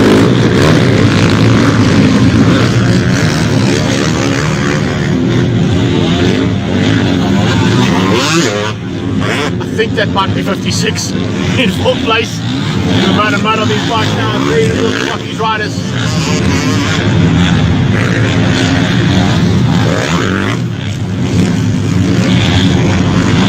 Frericks now coming into back markers for the first time. He comes through turn 4 and 5. And now on the back end of some back markers. Shouldn't be too much of an issue for him to find a way through. Take his time to get through there so that we don't have any. Rider down just behind me as well, just sorting on our flags. Very quick to recover. I know we only got a couple of shots here, guys, but it's due to the fact that the rain has come and gone and we're stuck under a gazebo here, because that's where the power point is as well, and the Wi-Fi hotspot.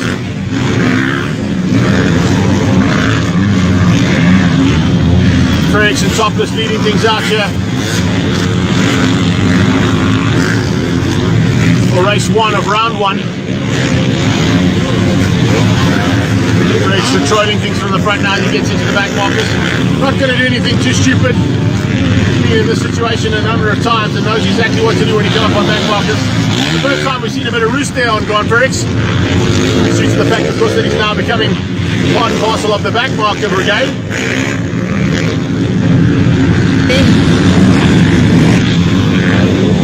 Topless has gone down. He's quite a long way back now compared to what he was earlier on. I wonder if he and Topless might have had an issue somewhere. I'm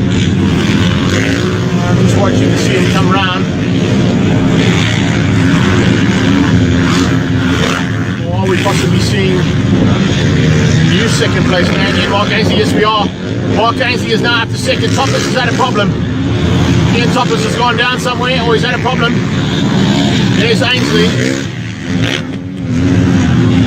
That's not Topless there, that's the 56 machine.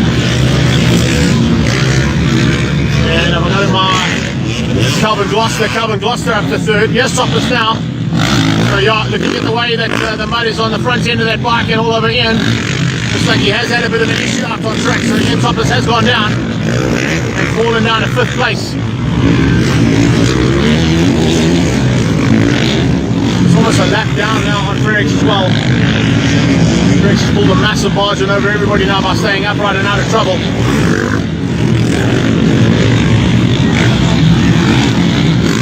The guy's full of roost out there.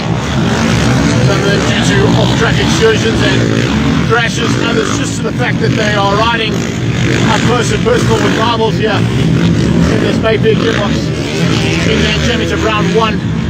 And if you're running an InterProvincial championship as well, because that's brought to you by Dragon Energy.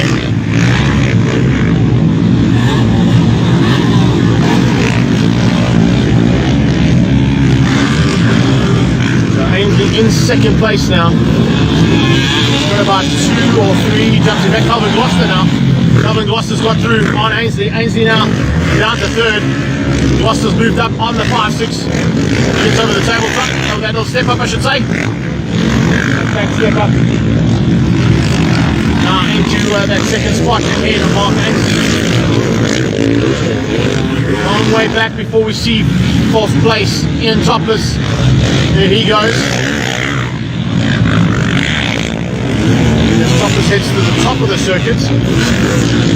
Shouldn't be too much longer before we see Grand Prix coming back down towards us here. Fredericks has already gone through. I'm listening on the last one. I'm moving on.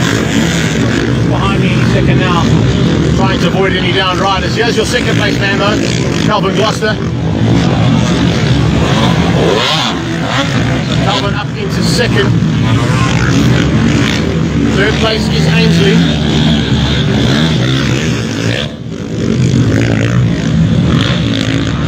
Here comes Topless now, turning the wick up ever so slightly. He's on a charge as here, Topless. Trying to make up lost ground after going down. There goes Fredericks. So it's about half a lap now between Topless and Fredericks. Fredericks, of course, the man who was leading things out from the word go, got the whole shot and got away from Ian Topless. Topless, I think, trying to push maybe a little bit too hard too soon, or maybe got caught up in a fracas with some of the riders that went down earlier on in the back marker brigade. Not that you can really call this class any back markers because there's such a big field, and you've got the mix-up, of course, of veterans, masters, grandmasters, and the enduro class all combined into one category.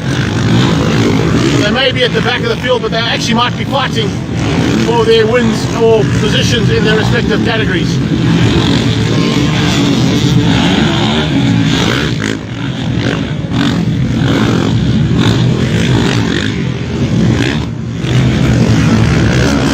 Another rider down here just in front of me.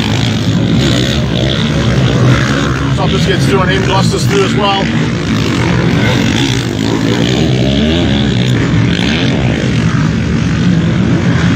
In fact, looks like KTM there. Just getting my KTMs mixed up there with all the mud on them.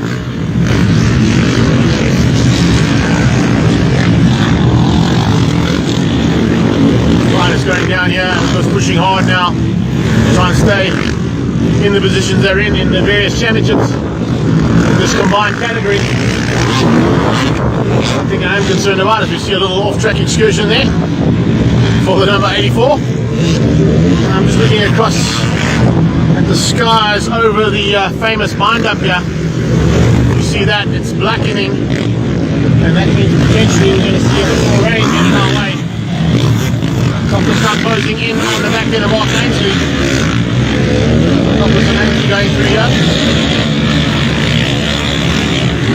So Mark Ainsley just ahead of him. Not too far up the road will be Calvin Gloucester sitting in second place. So good recovery here from Ian Topless. Ainsley looked over his shoulder as they came out of the penultimate turn into the last turn now. And across the line. He won't know it's Ian Topless because you can't tell, but he will now as he goes through into turn 1 and Topless goes ahead. So Ian Topless gets ahead there in turn 1 and this time makes it stick. So back up into the top 3 there for Ian Topless.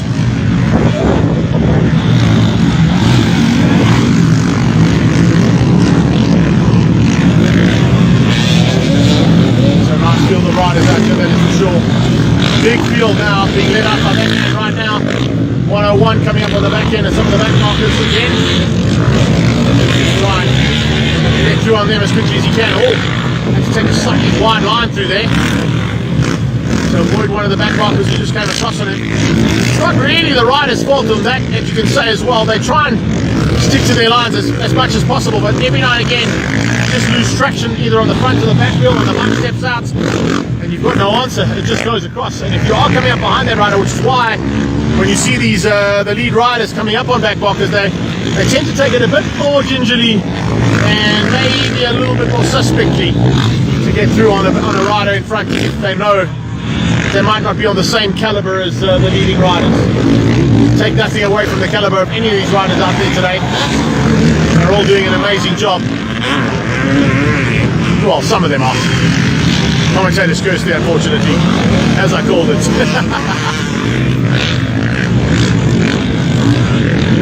So Ian Topless now up into what is going to be third place ahead of Mark Ainsley. Trying to close down now on Calvin Gloucester, who's quite a long way up the road actually, so he's got a bit of work to do to try and catch up to the back of Calvin. 99 for some back markers as well. It's short work of that back marker.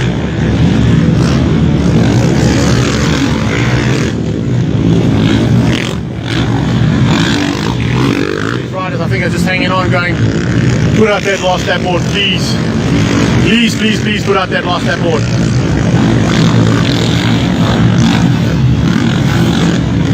Starting to feel the effects possibly of not being at their prime fitness yet for race seasons.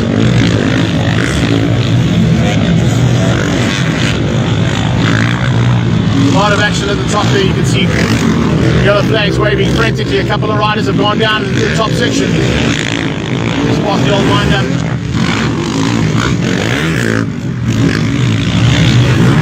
We've got Grant Fredericks coming out of the wind up section now over the local jump.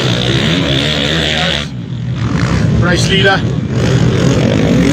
Doesn't really be in trouble other than to try and get through on a couple of back markers. And if I'm not mistaken, probably going to be getting the last lap board on this pass. So let's have a look and see as he comes through. Fredericks now. One to go. One to go for Grant Fredericks. I'll pick up on our second place now, doing the last couple of passes.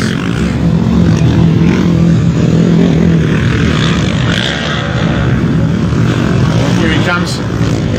Calvin Gloucester. You can understand why I've missed him on the last couple of runs. Just there's more dirt on that bike than anything else, but still in second. So a good run there from Cal. How far back is Toppy? Here he comes, here Toppy's the third. Now, I think Calvin Gloucester might have a big enough lead here to maintain second place. Toppers, of course, in a separate category to them. He'll be looking for winning his class. But when you speak to any of the NIMXC riders, it's not a case of the classes, it's a case of winning overall. That's what they fight for at national championships, and that's what they're fighting for now in the WAMSA championship as well. It's the overall honours that everybody likes to have. Yes, the class honours are great, but that top 3 overall is always where you want to be.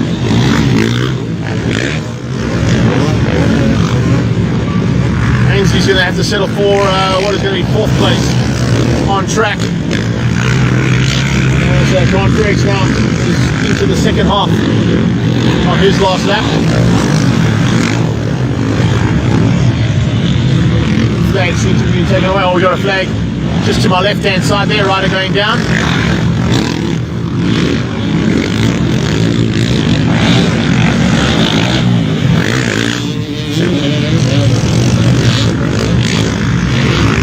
So they're coming through here. Some battles to be sorted out in amongst those back markers.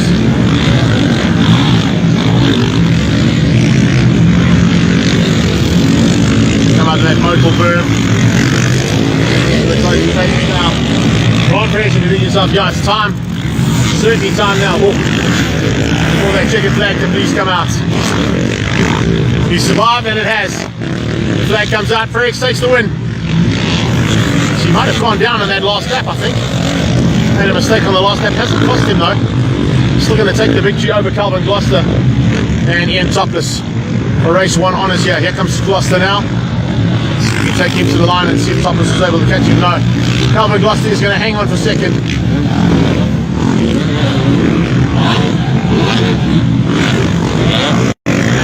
Into the final part of the lap for round 1 of this MX Championship. The WAMSA MX Championship, it's the Mayfield Gearbox Inland Motocross Championship, and today combined with the Dragon Energy Northern Regions InterProvincial. We'll see you soon now. Some more action out of MX2.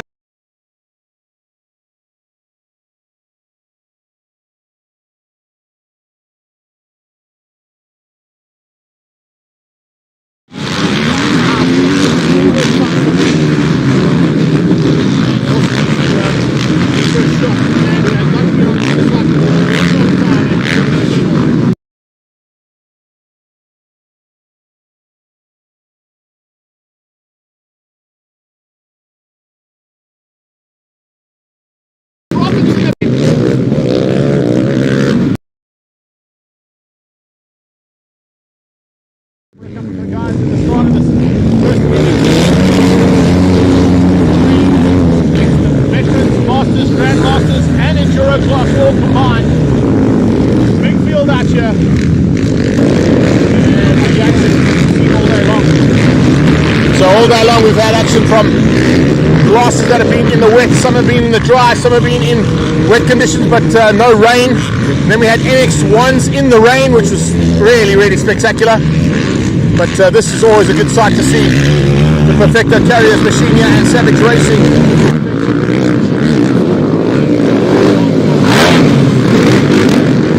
That's quite correct. It's a battle between those two that we expect to see at the front end.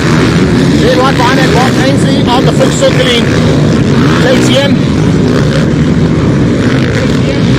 This is a run of so many riders out there. It's got very, very tricky on and conditions are not ideal in terms of traction, but for racing purposes you don't get better than this. There's no dust, there's a little bit of mud out there, which is what motocross is all about, and of course these guys and girls now are going to be going to fight it out for our NX3 title today in round 1 of WAMSA's Championship for 2021.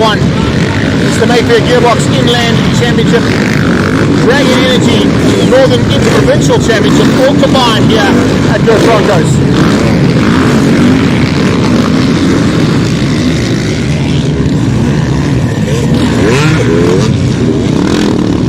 Right now, Fred Peters back on circuit. Kind of expected that as he stays at the front end ahead of Ian Topless. And of course, it'll be interesting to see how well Grant Ferrix handles this, because he hasn't been on in competitive motocross for a long, long time. He's a very fit man.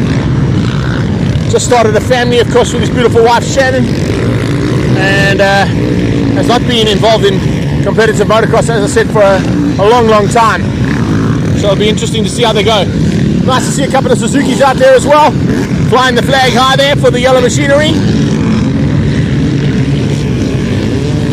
And riders going down left, right and centre here as well. Kind of expected to see some of these older guys maybe just battling with the conditions. No worries at all though for Ferrix, as he controls things from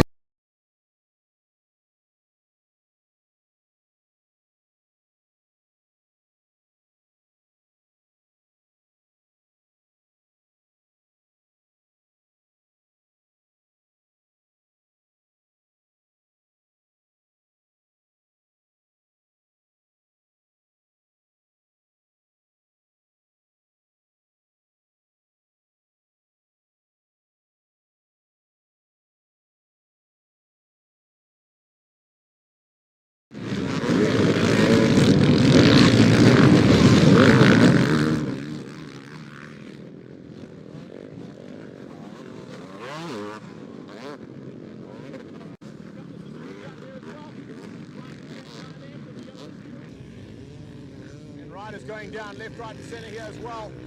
Kind of expected to see some of these older guys maybe just battling with the conditions. No worries at all though for Ferrix, as he controls things from the front here ahead of Topless.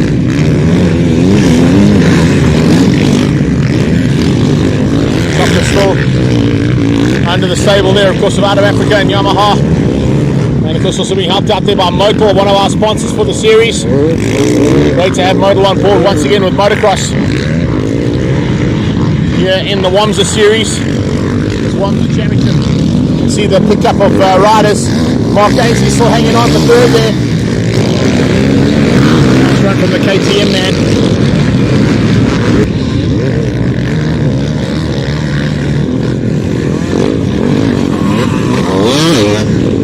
I think that might be 56 in fourth place. The amount of mud on these bikes now is very difficult to spot these riders.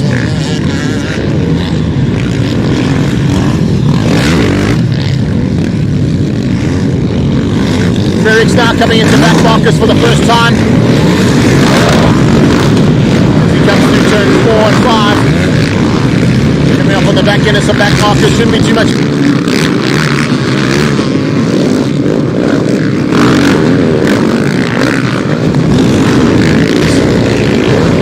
Very quick to recover. I know we only got a couple of shots here, guys, but it's due to the fact that the rain has come and gone, and we're stuck under a gazebo here because that's where the power point is as well, and the Wi-Fi hotspot.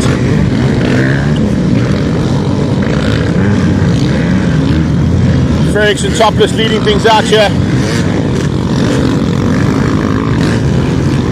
for race 1 of round 1. Ferrix controlling things from the front now as he gets into the back markers. Not going to do anything too stupid. He's been in this situation a number of times and knows exactly what to do when he comes up on back markers. The first time we've seen a bit of roost there on Grant Ferrix. That's due to the fact, of course, that he's now becoming part and parcel of the back marker brigade.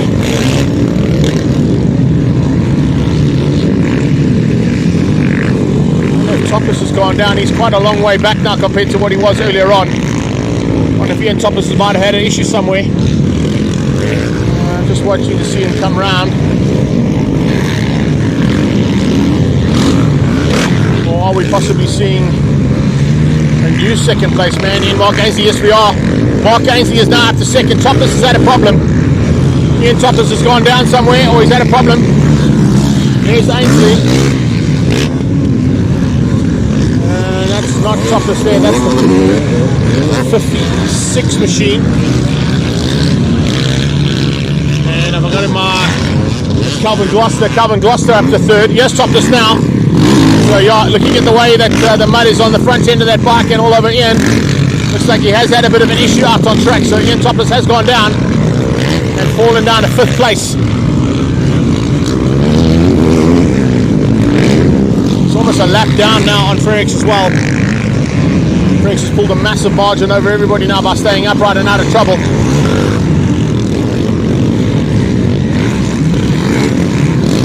The guys full of roost out there.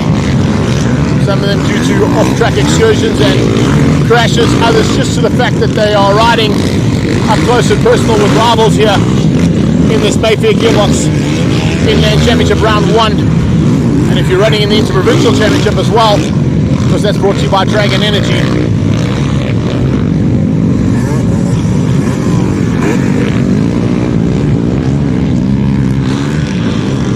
So Ainsley in second place now. He's got about 2 or 3 jumps. In fact, Calvin Gloucester now. Calvin Gloucester's got through on Ainsley. Ainsley now down to 3rd. Gloucester moved up on the 5-6. He gets over the tabletop, over that little step up, I should say.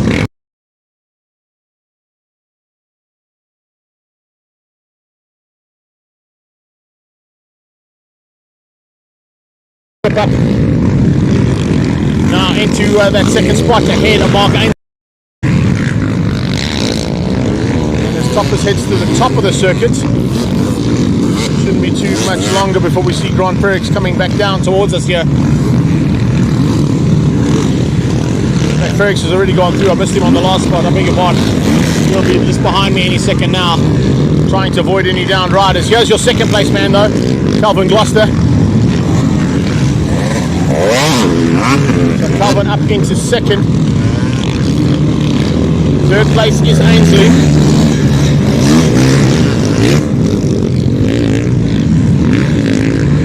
Here comes Topless now, turning the wick up ever so slightly. So he's on a charge here as he and Topless try and make up lost ground after going down.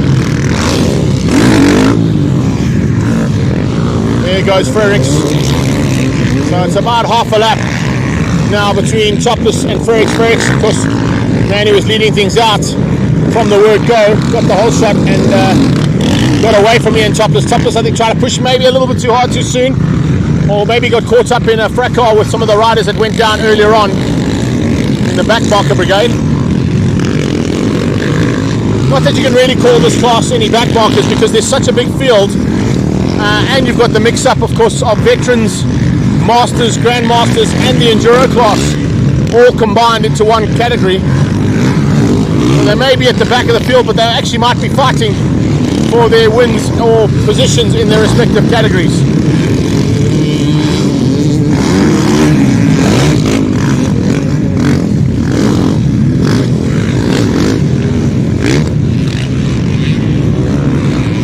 Down here just in front of me. Topless gets through on him, Gloucester's through as well.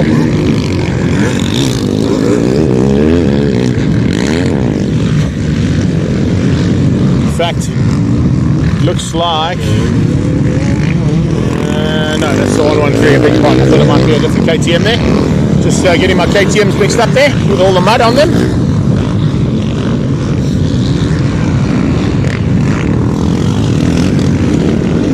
Riders going down here and of course pushing hard now, try and stay in the positions they're in the various championships in this combined category. One thing I am concerned about is we see a little off-track excursion there for the number 84. I'm just looking across at the skies over the famous mine dump here. If you see that, it's blackening.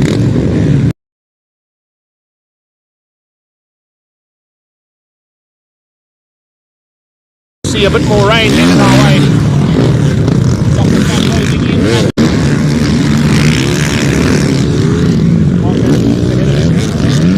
Not too far up the road will be Calvin Gloucester sitting in second place.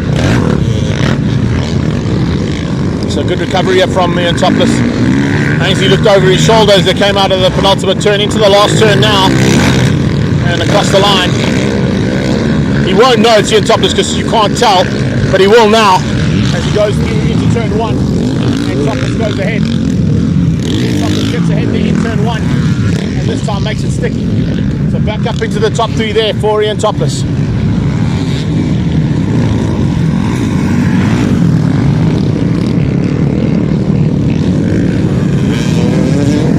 So nice field of riders out here, that is for sure. Big field now being led up by that man right now. 101 coming up on the back end of some of the back markers again. Try and get through on them as quickly as he can. Oh, has to take a slightly wide line through there to avoid one of the back markers who just came across on him.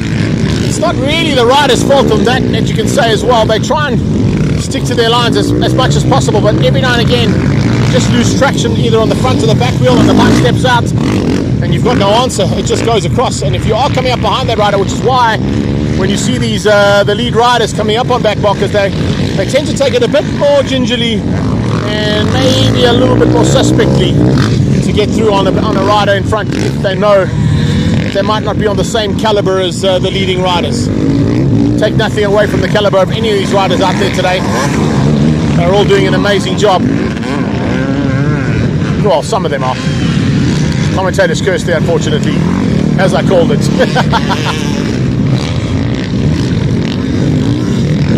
So Ian Topless now up into what is going to be third place ahead of Mark Ainsley. Trying to close down now on Calvin Gloucester, who's quite a long way up the road actually, so he's got a bit of work to do to try and catch onto the back of Calvin. Ainsley now into some back markers as well. It's short work of that back marker.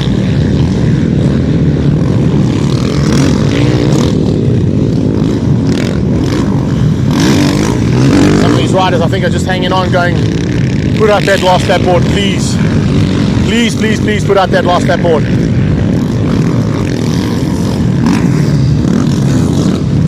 Starting to feel the effects possibly of not being at their prime fitness yet for race seasons.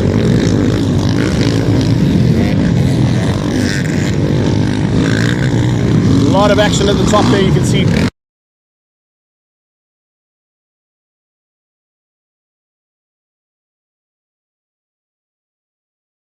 Waving frantically, a couple of riders have gone down into the top section. Just past the old mine dam now over the motor jump. There he goes.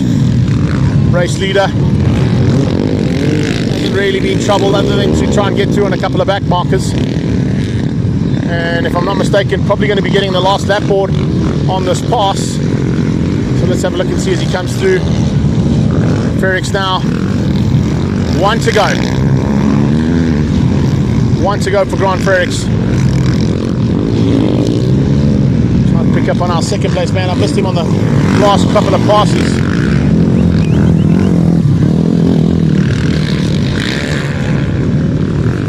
Here he comes. Calvin Gloucester. You can understand why I missed him on the last couple of runs. Just there's more dirt on that bike than anything else, but still in second. So a good run there from Cal. How far back is Toppy? Here he comes in, Topless for third. I think Calvin Gloucester might have a big enough lead here to maintain second place. Topless, of course, in a separate category to them. He'll be looking for the win in his class. But when you speak to any of the MX3 riders, it's not a case of the classes, it's a case of winning overall. That's what they fight for at national championships, and that's what they're fighting for now in the WAMSA championship as well. It's the overall honours that everybody likes to have. Yes, the class honours are great, but that top three overall is always where you want to be.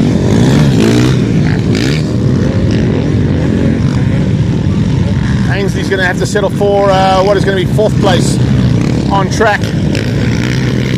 As Grant Frericks now is into the second half of his last lap.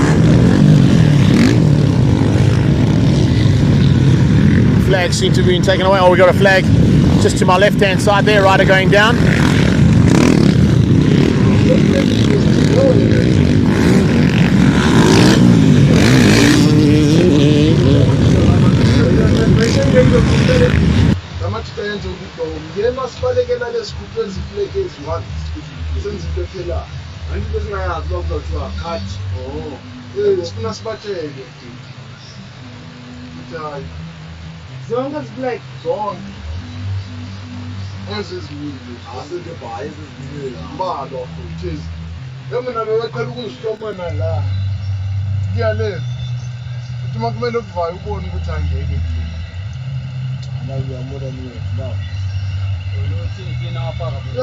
Black. Thanks again, eh? Not for a good day today, boys. Thanks for keeping us safe, boys. Much appreciated, eh?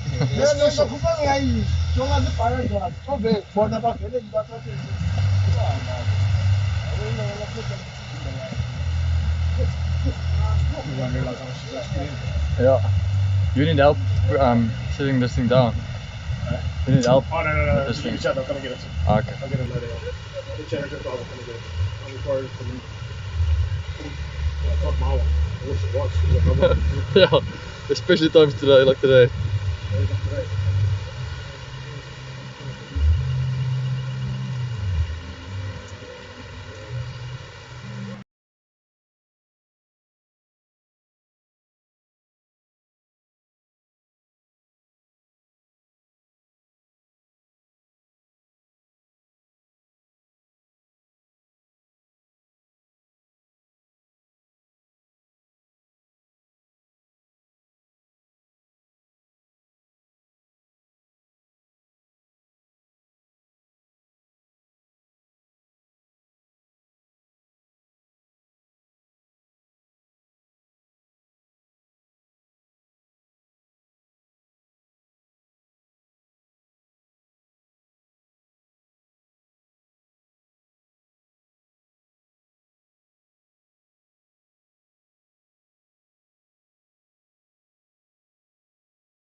Dalton Fenter, first time out for him.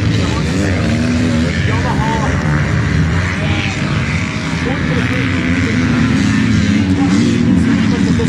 A brand new motorcycle will be something that he needs to take into account. But it's Mark Carty who leads things out at the moment.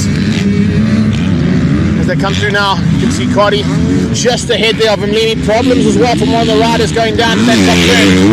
Moloney in second place. Right on his tail. Looks like that's the number 10 bike. And then Miguel Duval. Duval there having two races today. 10 bike is Jaden Proctor, of course. Oh, that fender with a broken fender on that Yamaha of his already. Bit of an issue there. Looks like he's riding an old school machine. Tries to do the hand off the back to flip that fender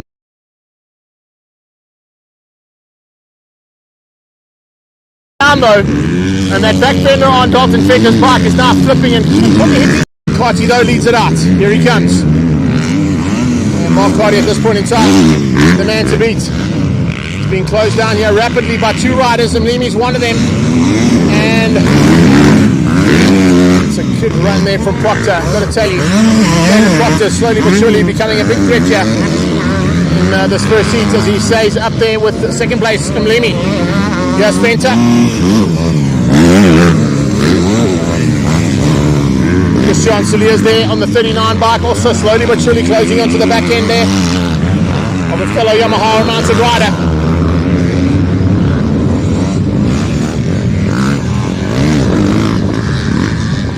Goes through there. The rest of the pack of 125s.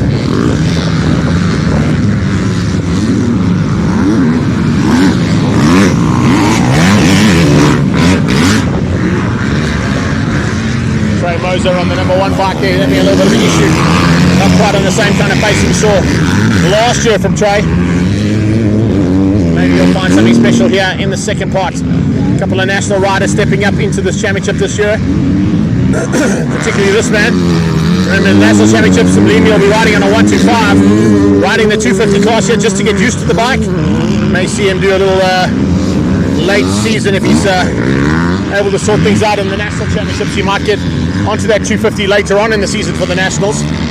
But here in Wanza, of course, he is all about the 230s and only riding in the 250 class.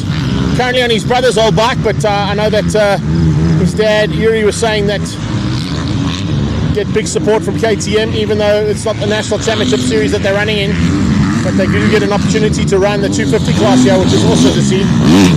Mark Carty maybe using an earlier race just to get warmed up, because he's certainly warmed up now and getting away from Moloney and Proctor. Good run here from Mix. Mixter slowly but surely closing in on the back end of these guys, and you can see also has his sights firmly set on the 81 on the back of his jersey, but 11 on his bike, Jaden Proctor. Moloney, Proctor and Miguel Duval, that is second, third and fourth place now. Losing ground a little bit is Christian Soliers. Soliers now not quite. In fact, I say that, but it looks like we lost. I just want to double check there, but I think we may have seen the demise there of a certain Dalton Fenter if he's had a problem on that back fender, or maybe the exhaust is broken. Let's have a look at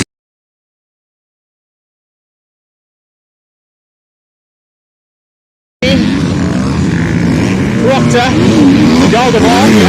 Fenter's picked up an issue and he's dropped right back now behind the number 1. Trey Moser under attack now from a man who can potentially do some big damage in this class in the National Championships. Running wide onto the tyres, facing Moser. Oh! Crosses Moser wide into a big maneuver around that turn. Now the 250s are in the house. We saw some big battles in some of the classes earlier on, but the 250 class always bring some spectacular action. I love to see these guys that fight so hard. Mark Carty has certainly done something right in this heat. Wasn't anywhere earlier on today, maybe just using it as a for a warm-up, but now he knows what conditions are like. And he's getting away now from Moloney, who doesn't seem to have an answer just yet. Remember, This will also be one of the first times that we see Tono Moloney on a 250. So he's also getting used to that bike. Jaden Proctor behind him, then Miguel Deval, there he goes, on the red KTM.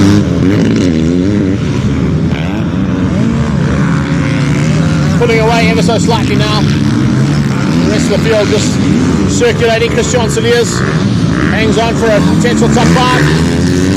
Something goes wrong with any of those top 5 at the moment. Soliers is there. Gets through on the back marker now, relatively unscathed, relatively easily as well. Nicely done from the back marker, holding his line. Evan Schreiber, yes, it's about to start raining again. I did mention it earlier on, that big black cloud over back end of us here. These riders here, that big black cloud is now directly above us, and that it's become a grey one because the darkness is actually right above us and potentially could be spoiling the race here. Hopefully not. Hopefully not.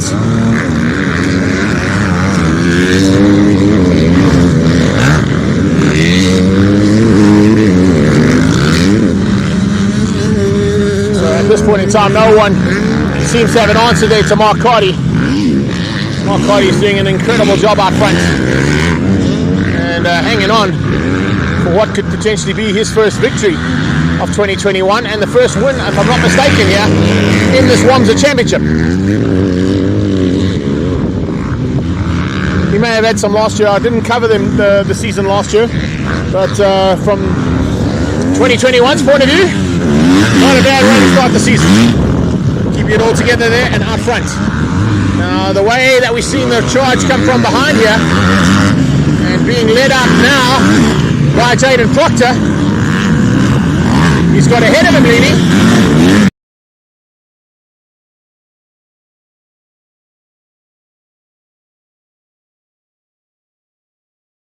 And Moloney could be in trouble from his good friend Miguel Deval.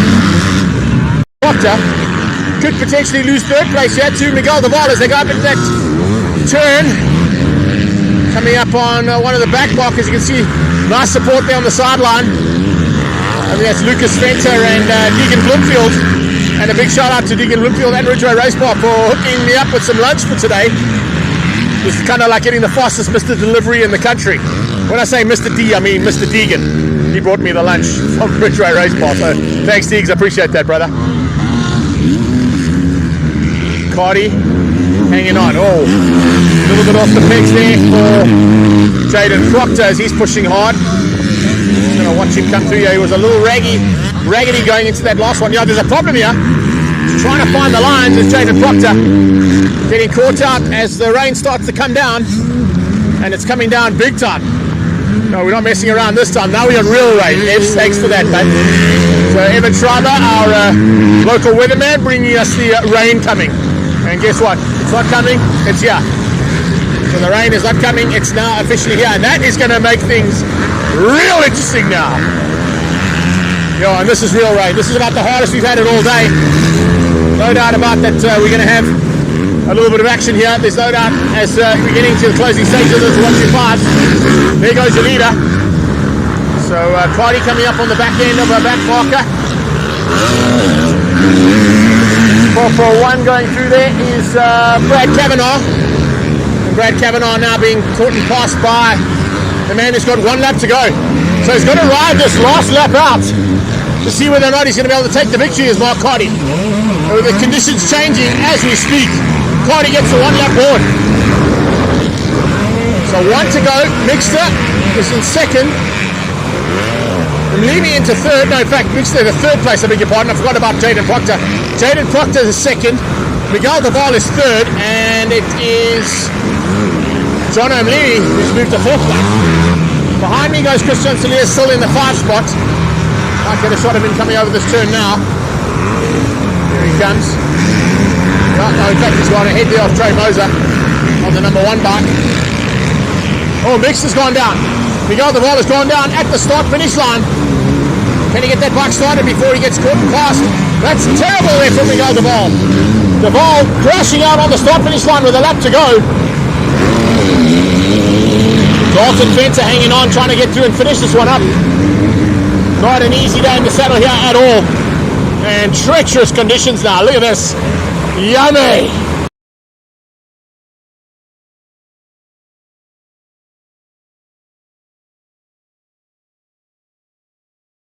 A motocross bike now. Yes, please. But hardly anybody else watching this, I can tell you that much. Right, so can Cardi hang on? Can he keep it all together and stay upright? Because now what happens is, any air time that you get and you land on the back end of a jump, that jump could have washed out just like that.